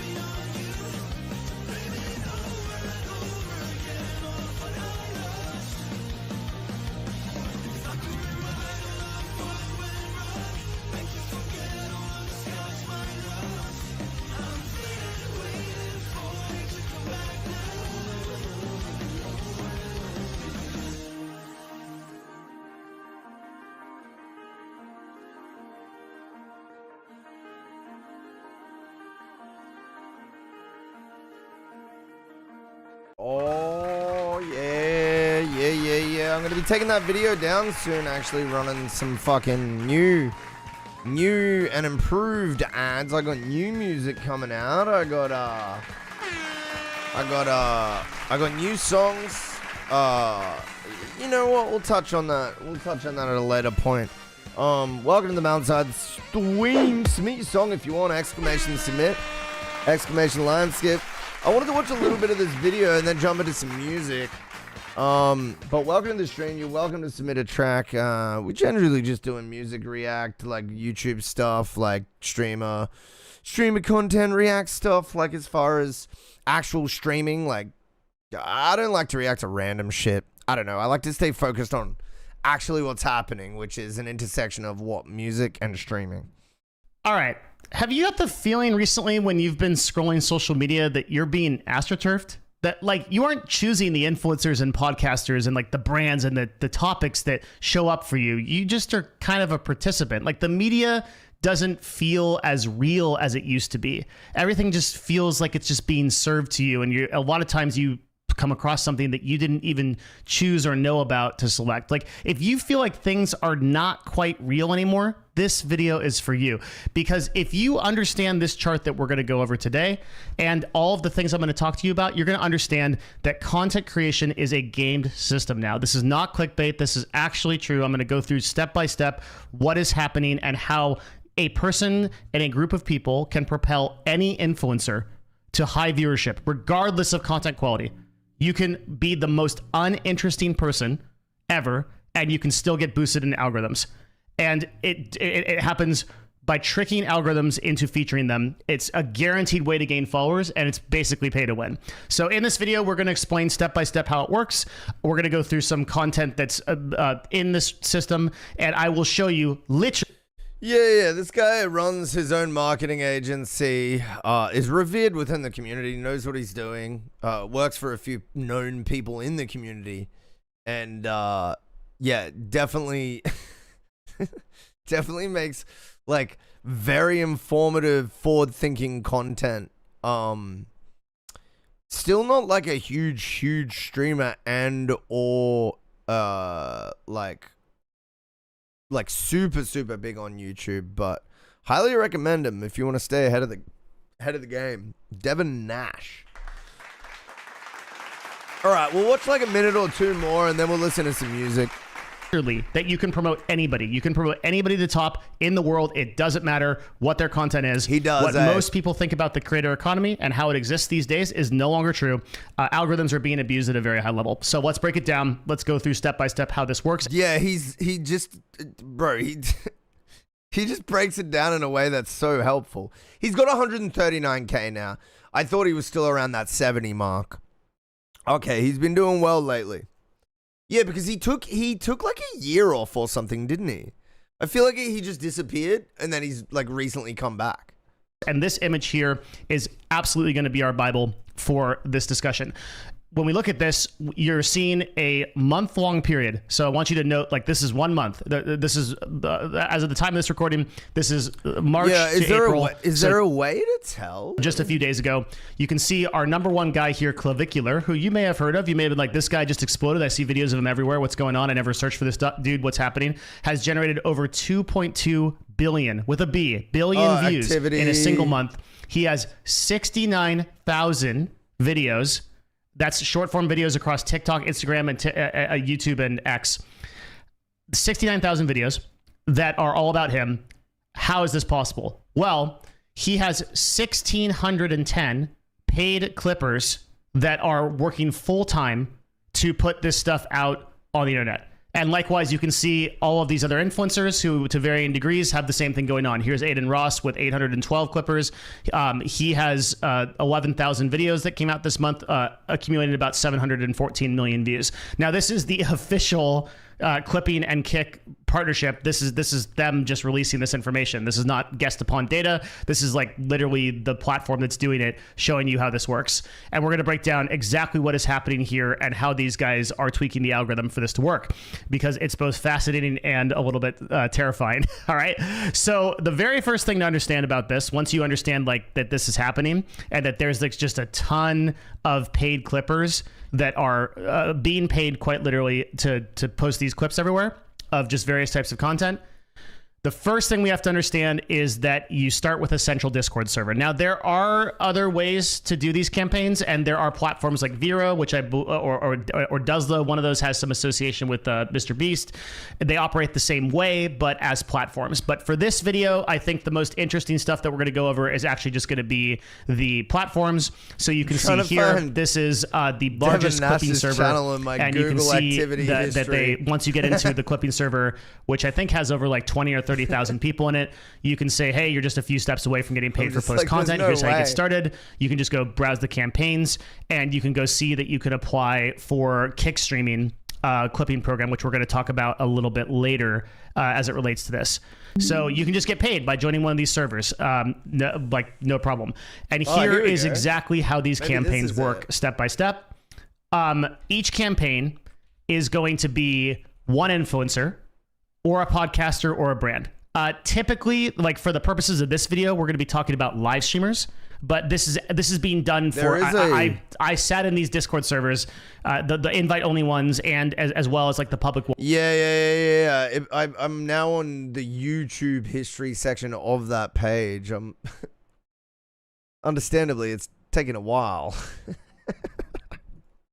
Ones for the past like I'm like Devin. It's like searching 3 weeks before making this video, and it shocked pretty much every major podcaster or like brand that you've heard of has had a campaign in these Discord servers in the time that I was sitting in them, and we're gonna go over it, but like specific clips and specific moments that they want featured as well are also featured. So like it's a totally game system. Like there's just everybody's just doing paid clips that's popular whatsoever.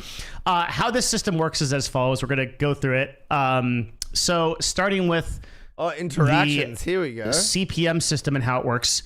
Subscription. Typically, when we think about platforms, these are all going to be short form mostly. So this is going to be clips of this person's like long form. When I say long form, I mean like a podcaster makes a video that's like 2 hours, and then these paid clippers will go through. They'll select 50 to 30 second videos, 30 to 60 second video parts, or like 2 minute parts that they think are interesting, and then they will post those clips on these three platforms. There's a little bit of this done on X. It kind of depends. Every campaign is a little bit different, but most of them I've seen focus on these three platforms. The way that you get paid is you have what's called a flat CPM. Okay, so CPM is just the amount that you make for 1,000 views. Now I'm and just these will usually back be to like between about 10 cents to 40 cents, but I've seen ones that are as high as about $2 to $3. So every campaign has a like payout. And you can see here, I'll pull up one just so you can kind of see like how it looks. 2024. So this October. is a campaign for Caleb Hammer, and you may be seeing one of his clips. And this is a 24th of separate October, Discord server that's been 2024. created. You can see the payout for Caleb is 75 cents per 1,000 views. That there's a minimum view required for I'm payout, not sure if and that there's a payment method. have a look and at it shows mine. you the platforms that it wants you to post on. So you can post on TikTok, you post on Instagram, you can post on Twitter, you can post on X in this case. So there's an example of like a pretty prominent podcaster. Now either it's his agency paying for this or it's him, I don't know, right? But he's this is the system that he's running. So this is an example of like a single campaign that's being run right now. Like this is something that I pulled just a couple of days ago. Okay, so they're offering a flat CPM of 75 cents per 1,000 views. And in this case, it's going to be 75 cents. I've seen like $2-3. Most of these are like 10 to like 50 cents or so. Whoa, dude. Dude, look at how crazy this is, bruh. Look at when I followed Flume on YouTube, dude. Dude, let's go.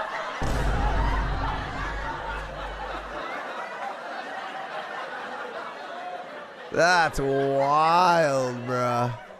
He was like the 5th person I subscribed to on my YouTube account. Because I'm realizing like I didn't subscribe to anyone for years. Also, the first time I subscribed to anyone was in 2009, and the account is closed.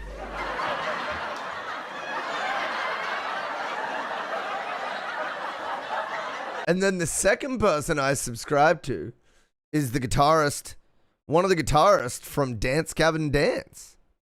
The old guitarist from Dance Gavin Dance. Yeah, Zachary Garron. He is a very talented dude. Still doing Strawberry Girls, I think. Anyway. I guess we found our answer. All right, let's get back to some music, shall we?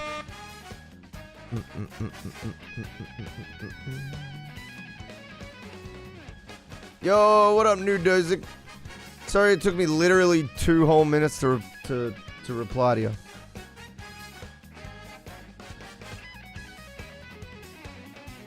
Alrighty. Let's fucking do it. We got Monument of Filth, Rocket Powdered Tiger, Shark. That's funny how it doesn't...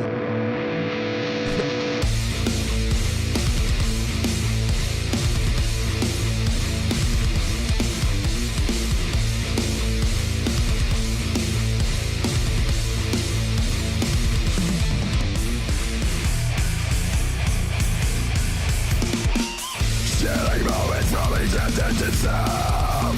Rick will accelerate loading all that themselves. Bring back your dead as you descended to madness. You made it out upon your nervous gatherings. Your breath is going as the walls close in. Looking to proud and you stand in shit. Suffocation, the end tastes like sulfur. Your passing runs revealing ashes and altars.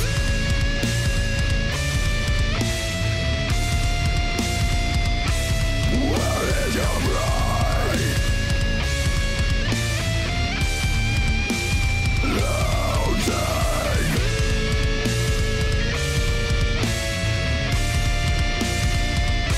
Yet you beg to hide from the walls. Shameless.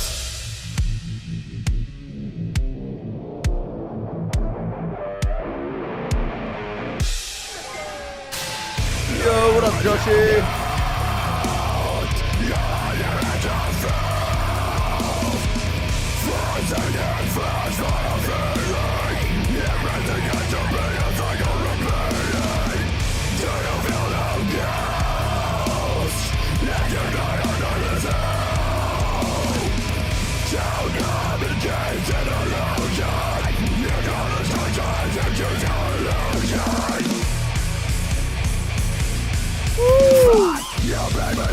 Let's go.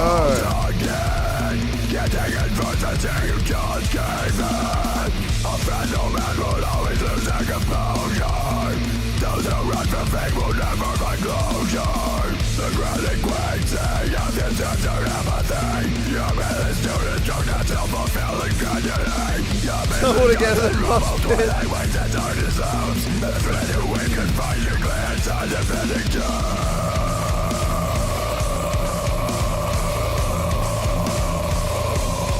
What is a man? What are you? A miserable little pile of secrets.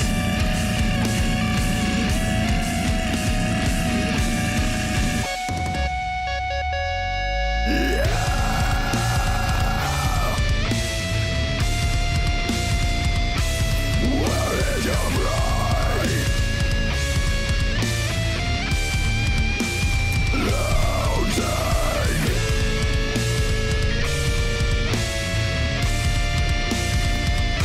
Yet you face you hide from the walls. Shameless.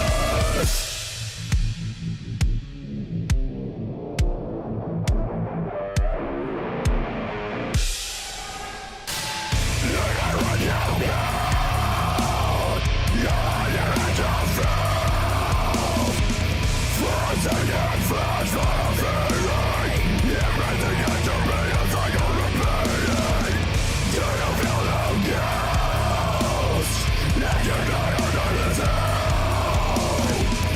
Down up the gates and illusion. You got the choices and choose your illusion. Dude, writing wise, this is definitely done. This sounds great. My only thing is like slight mix on the vocals. Like it feels like sometimes they add a lot of like I don't know. There's something that's maybe just not the tightest like mix, but like honestly, other than that, this is like perfect. Like this just sounds fantastic. I love the flow, love the effects, love the like the spaces that the vocalist has chosen and how they've chosen to perform. Yeah, flowed really well. It's not really mixed. Fuck yeah, bro. That's crazy then. The half like prelim. Yeah, beautiful then. Yeah. Fuck yeah, man. Yeah. Nah, this is fucking awesome, man. This is just real good. Nice combo of different genres too. There's like a few in there. A few little switch ups. That two-step part. Shit, yeah.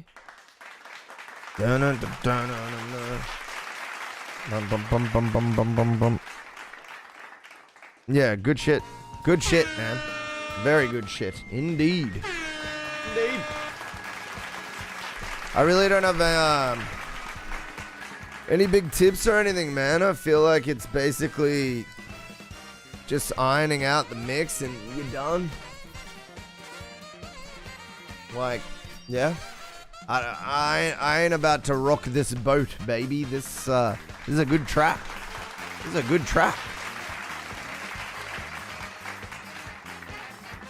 I just wanted to watch a bit more of this video. I think you're up in the regular queue next, man. You'll notice on that screenshot that... Yeah, just mix and whatnot. Just tighten it a bit up. Like, get those vocals fitting in there. I don't know. The instruments sounded pretty clean as well, but I'm sure once you tighten the vocals, I mean, you know how mixing goes. You, like, fix one thing, other things become apparent. I always, like, there's, like, I write myself notes, and then there's, like, 20 notes, and then there's 15 notes, and then there's 16 notes, and then there's 13 notes, and then there's 15 notes.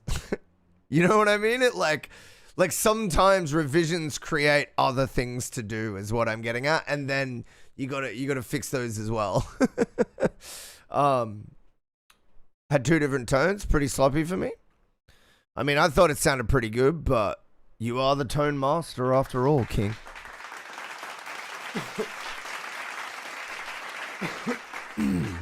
I trust that you will do the right thing. But, I mean, yeah. Also, people do two tones together as well, quite often. But do you mean sloppy in performance or tone? All right.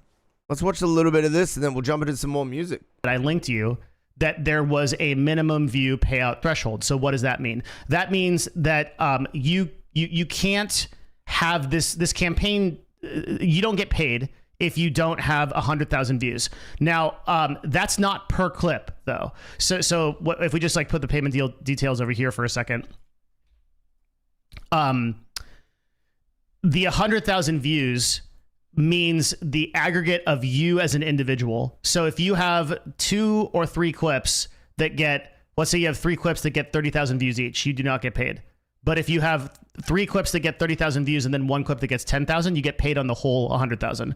So there's just that's what they mean by minimum payout. So most of these people are creating for these campaigns, they're creating like 50 to 100 different clips across multiple different accounts in order to reach this payment threshold. And then they get paid based on the... Bro, you would fucking die if you heard my latest folk indie song. I like especially left some out of time guitars in the chorus. on the CPM that was stated. There are also bounties and bonuses. So these show up in a lot of individual clipping. To be fair, though, it's in the layers, so it's not super apparent. But I feel like you still might have your issues with it. Campaigns, and you can see here we have a bounty for pirates. There is a time and a place, though, right? Like I think particularly with your genre of music, there is there's editing to get the gaps cleaner in the chugging commonly, and there's a lot of attention paid to like timing and like execution in like post-hardcore metal. No, I'm saying that generally speaking in like metalcore and like chugging parts and stuff, there's a lot of editing generally. Let's keep watching. Software, again, I don't know who sponsored this. I'm just showing you what's here. So here's Pirate Software. It says here that this is a payment of $3,000 per million views, which is a multiplier, $300 for 100,000 views, and $3,000 for 1 million views. This is an invite-only Discord server, so this is not associated with the other Discord server that I've shown. This is a secret Discord server because I think they're a little bit more careful when they're trying to promote individual. Some bands are legit. Well, it's all on a sliding scale, right? It's not like there are many bands that don't edit at all. It's just like, what's the severity? And some bands like to leave those like transients like a little more sloppy. And then some bands like to sort of like fade them off and stuff. It really just depends what you like as far as production and mix concerns when you're a band. And that's largely decided by the band together usually. Like I remember talking to my band about like which producer would we use, which mix engineer would we use, and we made sure that our producers and our mix engineers, the work that they had done in their fields, like really aligned with how we wanted to sound and the techniques and stuff that we knew we wanted to use. Some bands can't pull it off live. Oh yeah, that too, bro. That's that's an interesting can of worms, that one. Yeah. Let's keep watching. Clips and influencers, just from getting people to know about how this works. But you can't hide from Devin Nash. No, sir. So this is Pirate Software gives his thoughts on the recent changes to Kick. And there's requirements. Post the image below. all platforms are allowed, so they'll allow TikTok, Reels, they'll let in everything. And then there's like a command associated with it. But this is basically just a clip of like Pirate Software talking about. I always share the links when I get done with a video. This promoted is paying for it to be promoted. So sometimes there's bounties, and sometimes you get paid quite a bit for those. Now, next, So I could go on, do a video, start an account, and bam, bounty. Work as an editor, just do bounties. Problem is, you fall 10% of the minimum requirement short, you don't get paid, but you did 90% of what was necessary. You know how many people are doing that within these campaigns?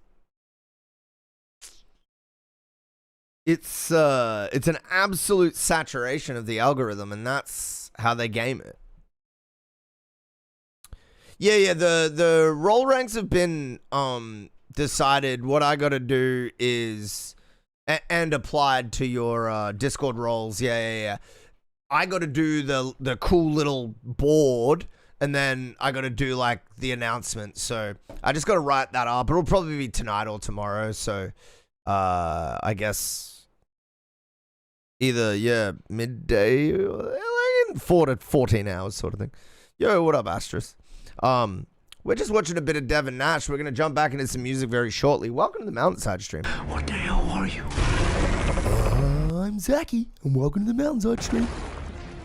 Campaigns usually have a maximum cap. So we were not seeing... Yeah, I know, Nero. You had like no time at all. I was like, dang, dude. That was pretty good for like how you fucking... how much time you have, man. Hey, thanks, Astros. That one's been going on for years, bro. That one's goofy, but it's fun. Yeah, we're just watching a bit about how like the algorithm is getting gamed by saturation techniques used largely by large streamers to saturate the algorithm. Seen that in the previous ones that I'm showing you, but oftentimes the campaigns cap at like $10,000 to $20,000, at which point they shut off.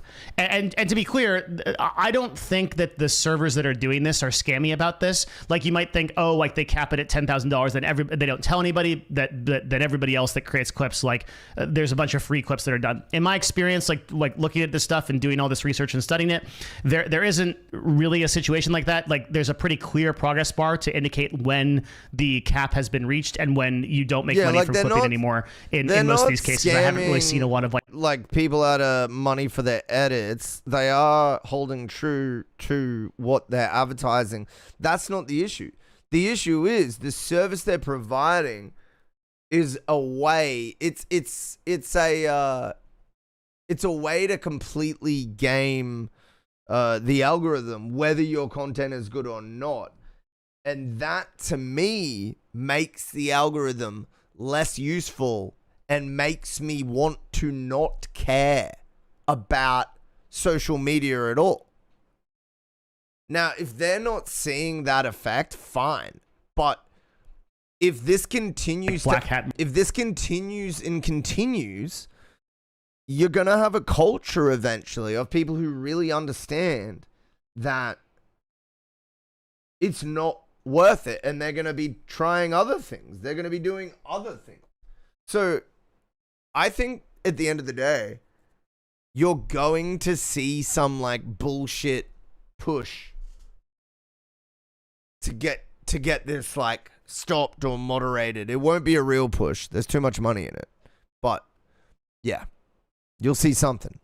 Marketing in that direction, just to give credit where credit's due. Like my interest is in honest information. I'm not trying to make a value judgment here. There'll be plenty of that later in the video, and just for you to decide. So I didn't see that here. Most of this stuff is very well put together. I mean, by like pretty elite operators. And it seems to be pretty above board. I mean, the clippers get paid, and they get paid a base CPM, which you saw from Caleb's campaign that I listed here. And then they also get to keep the RPM, which means like the money the platform itself pays you. So you get both the CPM, which is like the 75 cents per 1,000 that gets paid out through the campaign. And then you also get to earn whatever the YouTube short or the reel actually makes off of the ad revenue just off of the platform. So this ends up being a pretty good deal for like second and third world people, which are kind of the majority of people that are participating in this system. You can end up probably getting like an RPM of like maybe like $1.50 to $2 an hour. And for like first world or Americans or people like that, you know, that's going to probably translate to about like $300 or $400 a month. Like obviously the work that you put in, you get more. But for people in less advantaged countries that are getting paid that can be very notable. And it's worth noting also that although I didn't post it in my research here, all of these payments that I saw, literally all of them are in USDT. So they're paid via cryptocurrency. You're paid out via cryptocurrency. I guess in this case, this is a PayPal payment, so it might just be a direct payment. But almost all the campaigns I saw are paid out via USDT. So that's a cryptocurrency that's tethered to the dollar. So that's notable because I think that's very favorable to third world and second world countries. Okay.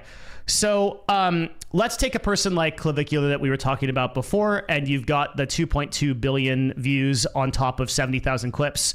Like, okay, we're getting into the number one clipper here. How expensive is the number one clip hirer campaign to run? Like, how crazy are we talking here? Well, it's going to be about 31,700 views on average because we're just taking the 2.2 billion and we're dividing it by the 70,000. And you get paid if you aggregate 100,000 views. You don't get paid if your total clips are below that. So there will be some percentage of people that just don't get paid. But I think the majority do. But let's say that like in a situation, just to give you an idea, where even like in a crazy number where like 70% of the views are free, which I think it's probably closer to like 20% or 30%.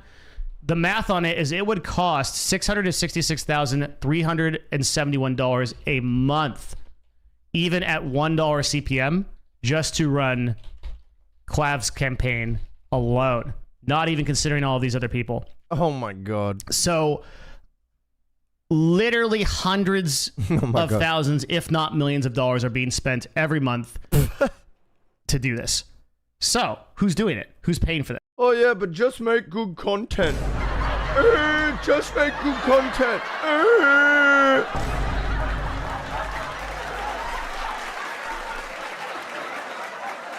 Anyways, let's listen to some music, shall we? Where are we? We got Joshy coming up.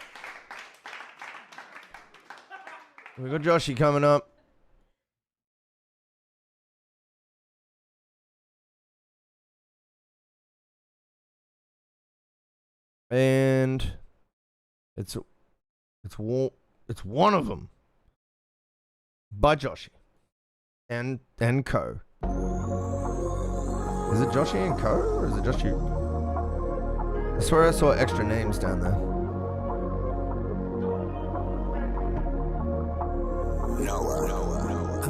Girl, I be you're dead to me. Whoa, whoa. Can't get no sleep. You're in my dreams. Whoa, whoa. This shit a nightmare. Never thought you turn on me. Used to turn me on, and you know damn well I got enemies. I got enemies. I got enemies. I got enemies. Oh, Michael J and Lazy Money. I see. Friends, but never even made amends. You're logging for what we have, but now it's all pretend. You can't reclaim the past, no matter how much that you try.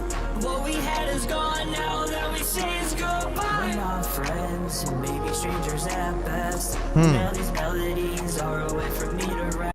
This timing is not locked in. You said we're friends, but never even made amends. You're logging for what we have, but let me in the end. Girl, I be you're dead to me. Whoa, whoa. Can't get no sleep. You're in my dreams. This bit is locked in. This bit is locked in. You turn on me. Used to turn me on, and you know damn well I got enemies. I got enemies. I got enemies. I got enemies. And now you're one of them. How did I catch you in the act? I'm bringing up receipts, I'm bringing up packs. Catch me up, not giving no slack. We cutting the ties, no fuss. She not enough, I not giving no fucks. Timing. It's the pocket, bro. Yeah. I don't know if this is you or one of your boys. The timing. Yeah. Let's keep listening, but the damn timing. And now I had enough. Why are you texting me? I caught you double dipping. Now you my enemy. Nerdy, they are. He might just be able to get away with it if he locks in on his timing. I reckon that's the biggest issue. But yes, that would be my next complaint. Oh girl, you're right next to me. I mean, I think it can work though. I do think it can work. Yeah, that's what I'm saying, Joshy. You gotta lock in a bit. Can't get the best of me, and now I see you dripping. And girl, it's R.I.P. Girl, you're dead to me. She dripping. Can't get no sleep, you're in my dreams. This shit a nightmare. Never thought you turn on me. Used to turn me on, and you know damn well I got enemies. I got enemies. I got enemies. I got enemies, and now you're one of them.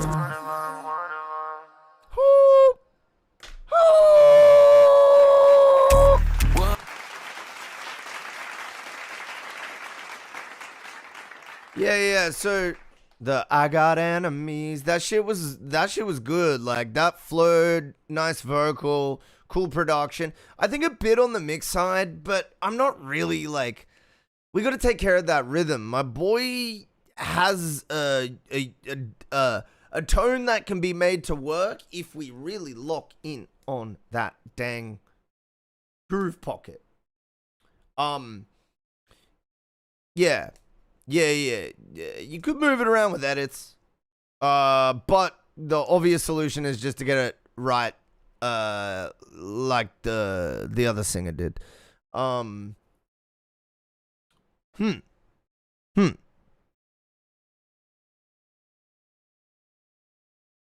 That was the best we got out of him. Hey, sometimes you just gotta work with what you got, man.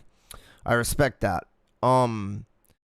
Yeah. I would've in the edit, I would've like pushed that shit like time adjusting. I'm not gonna name names, but I've time adjusted stuff to a degree where the person was well out of time, just like this. So, yeah, I would highly recommend time adjusting that, dragging it back or forward, trying to put it in. It was just, it's just sloppy. But, look, at the end of the day, the chorus was pumping. Lock the door. Hey, I don't know about lock the door, but, but I would just say get in the pocket or there's the door.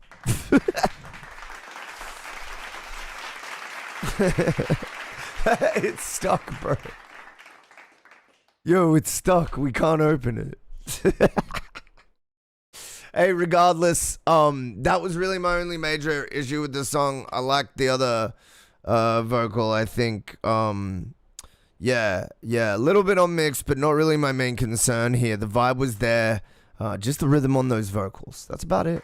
That's about it, really. Thanks for the submission, Joshy.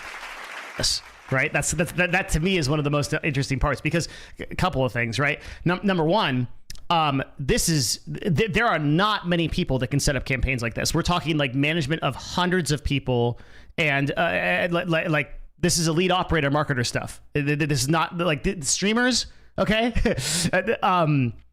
Very few of these streamers are running these campaigns themselves. There are people that are doing it. Like you would call your manager. Your manager would get in touch with the business.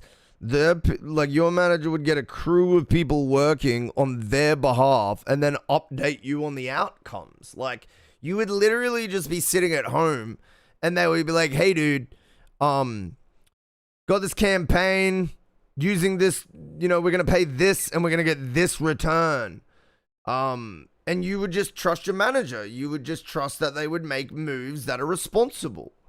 And you would just be like, as long as you think it's okay, like, what are the risks? Yeah, that's fine. Like, that would be the conversation that, like, I don't know, like, Neon had with his manager, or, XQC or someone. You know what I mean? It would be that level of interaction. Streamers that are running these campaigns themselves, like, to lesser degrees, and I mean, you could also just have 3 people in your Discord do clips for you, and you could run a campaign like this yourself. But when I'm talking about these big Discord operations, these are being funded, and it's really interesting to see who is actually funding them and what is actually going on here. Because with respect to the streamers, I don't think that most streamers are really business oriented. That's just been my experience being a top talent manager for many years. I don't think that, and now I'm an agent on the brand side. I've worked with thousands of influencers, great entertainers, mostly not the sharpest tools in the shed when it comes to business, with a few exceptions. So they're not going to run campaigns like this. Who is running these campaigns? Well, let's go back to our friend Clavicular and see what he says about it. In this clip, one of the fastest come-ups in streaming. Absolutely. Why do you think you're the fastest growing creator in the world right now? I think I have a lot of strategies that are good for viral clipping engagement. I think Kick has helped push me a lot with their clipping budget. So, over 6 figures a month. So Kick, over 6 figures a month.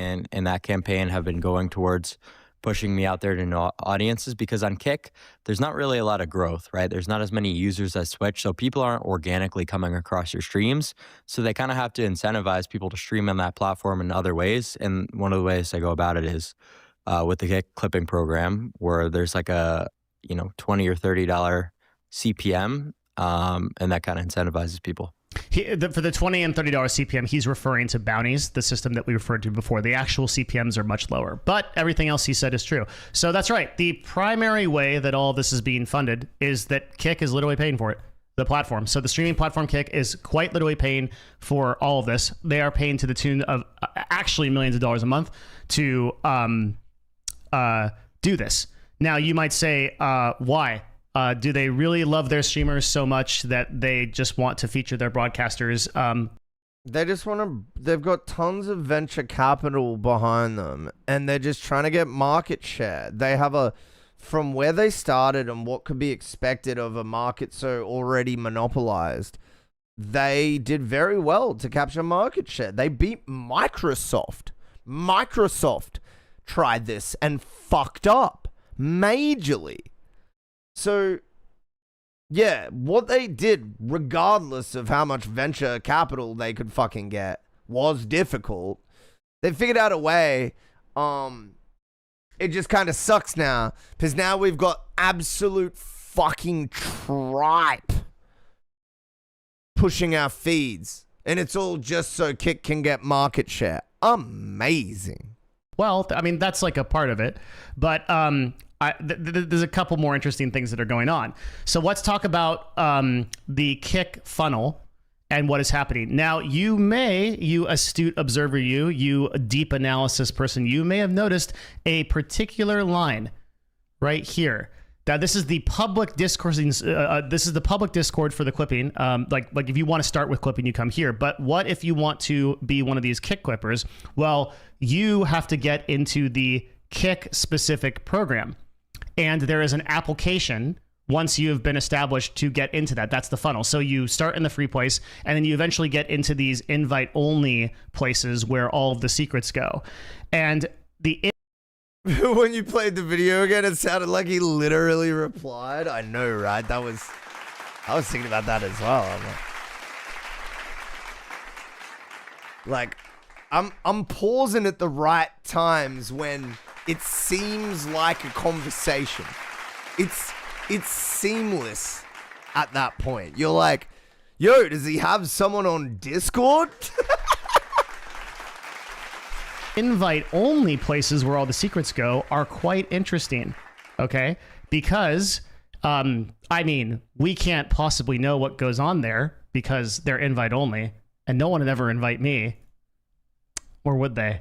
Okay, so I did some. Oh, dude, did he? Okay, how did he? Okay, here's the thing. How did he get invited? What credentials did he use?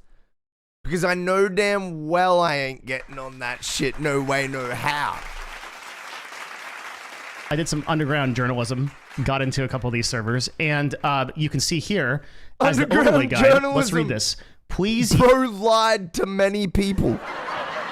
Use the examples below to make sure the Kick logo and watermark placement is correct on all clips. The Kick overlay should always be clearly visible and placed so that it can be properly seen at all times. Make sure the overlay is sized and placed exactly in this guide before submitting. It must stay visible at all times, must remain clear or obstructed at all times, sized and placed to fit your clip exactly as shown in this guide. Some UI stuff here. Follow the examples. Incorrect logo placement may result in your clip being rejected. So I'm standing okay, very important right there. That's kind of the key thing to focus on. If you do not put the Kick logo, as seen right here, onto your clips, you do not get paid. So every one of these multiple billions of views has that Kick logo square right into the right in the bottom for the entire duration of the video, and every one of the clippers is doing that. That is why Kick is doing this. You must have the Kick banner on every clip. If you mess it up, there's no pay whatsoever. How are these influencers by Kick being chosen? I can't figure that out. I've gotten a lot of different people kind of like weighing in on that. Nearest I can tell, it's basically who you know at Kick. Now, they like technically offer this program via the Kick partner program, the KPP they call it. They offer it to any Kick partner. And I'm actually pretty confident that if you were a Kick partner, you could probably message somebody, like some staff member, and be like, hey, I want to be in on this. And you could probably do it. And I think to some degree they would feature you. But like what determines that like these people get like featured over like these people? I think it's arbitrary. And also just that some of these people have like Clavicular like also just did really well when it comes to like the way that he gets viewership. It just worked. Like it actually helped him go viral, and a lot of the stuff that he did like went viral on its own once it got featured everywhere. So I think there's a lot of that kind of stuff going on with the Kick stuff. And it's a little bit iffy. So Kick is quite literally spending millions of dollars, like actually millions of dollars per month to promote broadcasters, and then they're also paying them on the back end through the partner program as well. And simultaneously, they're doing this as a marketing strategy to bring people to Kick.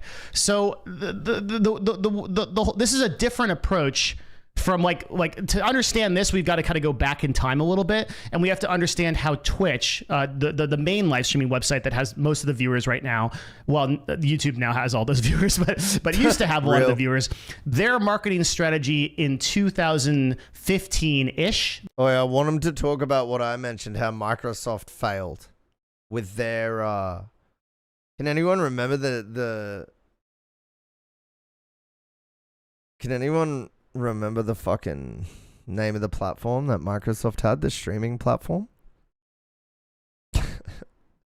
What was it again? I can't remember. Oh, dude. Like 2012 this started. We'll talk about like the Twitch marketing Only strategy. Thing I clip is my nails. Their marketing strategy was to pay streamers individually to stream on the platform, and they got bonuses based on how many viewers they had. Clip champ. Fuck Clip and champ. like how many hours they streamed. And like the Twitch way of doing this was to offer contracts to streamers. I think I tried for that and I flat hated rates plus like minimum guarantees and bonuses, with the idea of keeping them on the platform. This was an exclusive thing. Kick actually doesn't care about if you're like exclusive most of the time or not, except for their like very top people. So the marketing strategy that Twitch used to use was to pay before they ran out of money, and like Amazon basically cut their budget. I mean, they're a ghost ship now, right? But before they basically cut their budget, this was how Twitch operated. So Kick has looked at this, and Kick has said, you know what? We want to go a different route. Yeah. And they're using a playbook that they used at Stake. Stake is the kind of partner company to Kick. I know they don't like that they don't like that association, but yeah. I mean, like literally when I was on the podcast with the owner of oh, let's go. Yeah, I'll listen to me, it's like if your executives are cross-sectional decision makers on each like if you have an executive, you have a CMO, and the CMO makes decisions for both Stake and both Kick, like they're associated companies. That's it, right? Like, and when I talked to Eddie, the owner of Kick, who was very charitable to me, honestly, on the podcast, he was very transparent about that. So look, to me, it's like it's an associated company. Welcome to the MountainsHide stream. What the hell are you? I'm Zachy, and welcome to the MountainsHide stream. Oh, yes. We'll be back for some music directly after these short messages. Deal with it. Oh, hi. My name's Zach, aka MountainsHide, and this is MountainsHide Ranked. MountainsHide Ranked, MountainsHide Ranked, MountainsHide Ranked, MountainsHide Ranked, MountainsHide Ranked, MountainsHide Ranked, MountainsHide Ranked, MountainsHide Ranked, MountainsHide Ranked. MountainsHide Ranked is a little different from other beat battles. You'll fight from a ranked all the way from bronze up to Grandmaster, with our new and improved rank spreadsheet that automatically calculates values for all battles that you'll never see. Our distributed ranking system that'll be a combination of our ELO system and all judges' scores. Please collaborate with me, streamers. I need help. The glee on your face. Imagine the glee you'll experience when you find out that you're way higher ranked than you thought we'd think you were. Imagine the distraught nature of your emotions when you find out that your rank is much worse than you thought we'd think it was. Claim superiority over those noobs in chat. MountainsHide Ranked. Get ready to be absolutely furious, purely overjoyed, or just neutral. MountainsHide Ranked. Get wrecked and win the favor of your peers or something like that.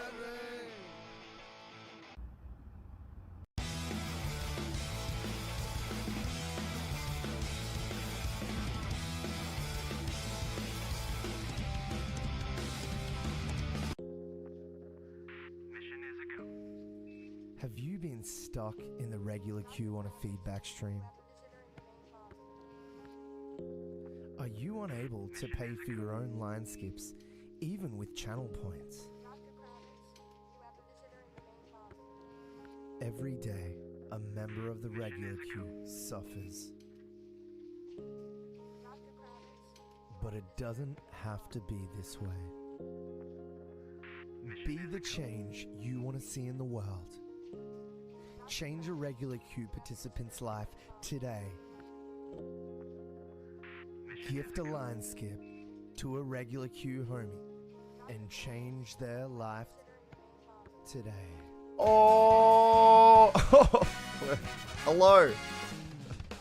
Almost lost you there. Almost lost you there, gang. Oh, face is a bit bright today. Well, a bit late to fix it now. Welcome to the MountainsHide stream. We're running a bit of Rue Pie. Thank you for waiting, King.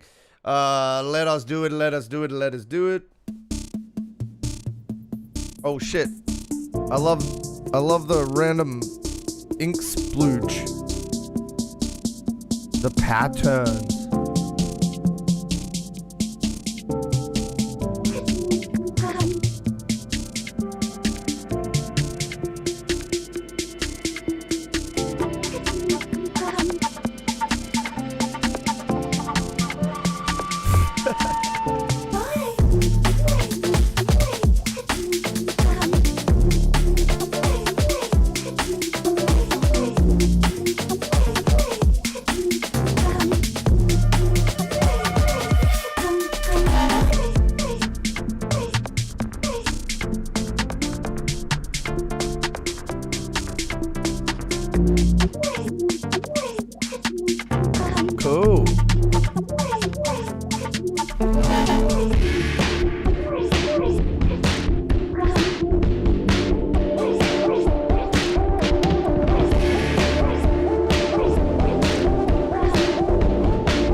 I still like that. I still feel like there's an interesting concoction of flavors going on there. Just separation at certain moments to really emphasize the intentionality.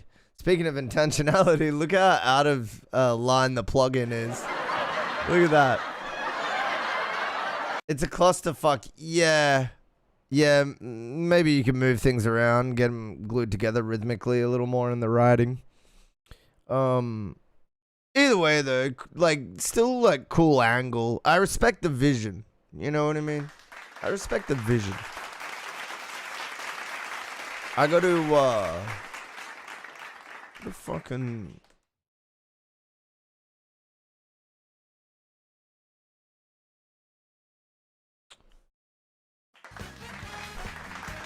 It's not in line, but it's just too hard to get it because I don't have like a big preview of my stream. It's a small preview. It's just lining it up is just ridiculous. Oh shit. Oh shit. Oh shit. Guys, I think that's it. I think that's it for the MountainsHide stream today. I think we're about done with the regular queue. I'm about done with the Devin Nash takeaway. It was goated, as usual. Oh, I'll give you the channel. This is the Devin Nash video. That's his channel. Very important you go and subscribe to him because it is very helpful in helping you understand creator economies and marketing. But mostly just like the like economy marketing side. Yeah. Anyways, enough of me spruiking Devin Nash. Thank you for watching. I'll be back tomorrow. As always, enjoy yourself. Thank you for being here. Appreciate you, Root Pie. Welcome into the stream, Joshy. Galaxy, if you're still here. Don't know if Magnitude is still here. Avia with the donations. Galaxy with the donations.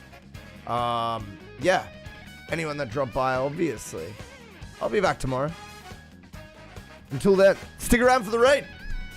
Oh, couldn't have been worse timing reacts. I'll be back tomorrow though. Peace.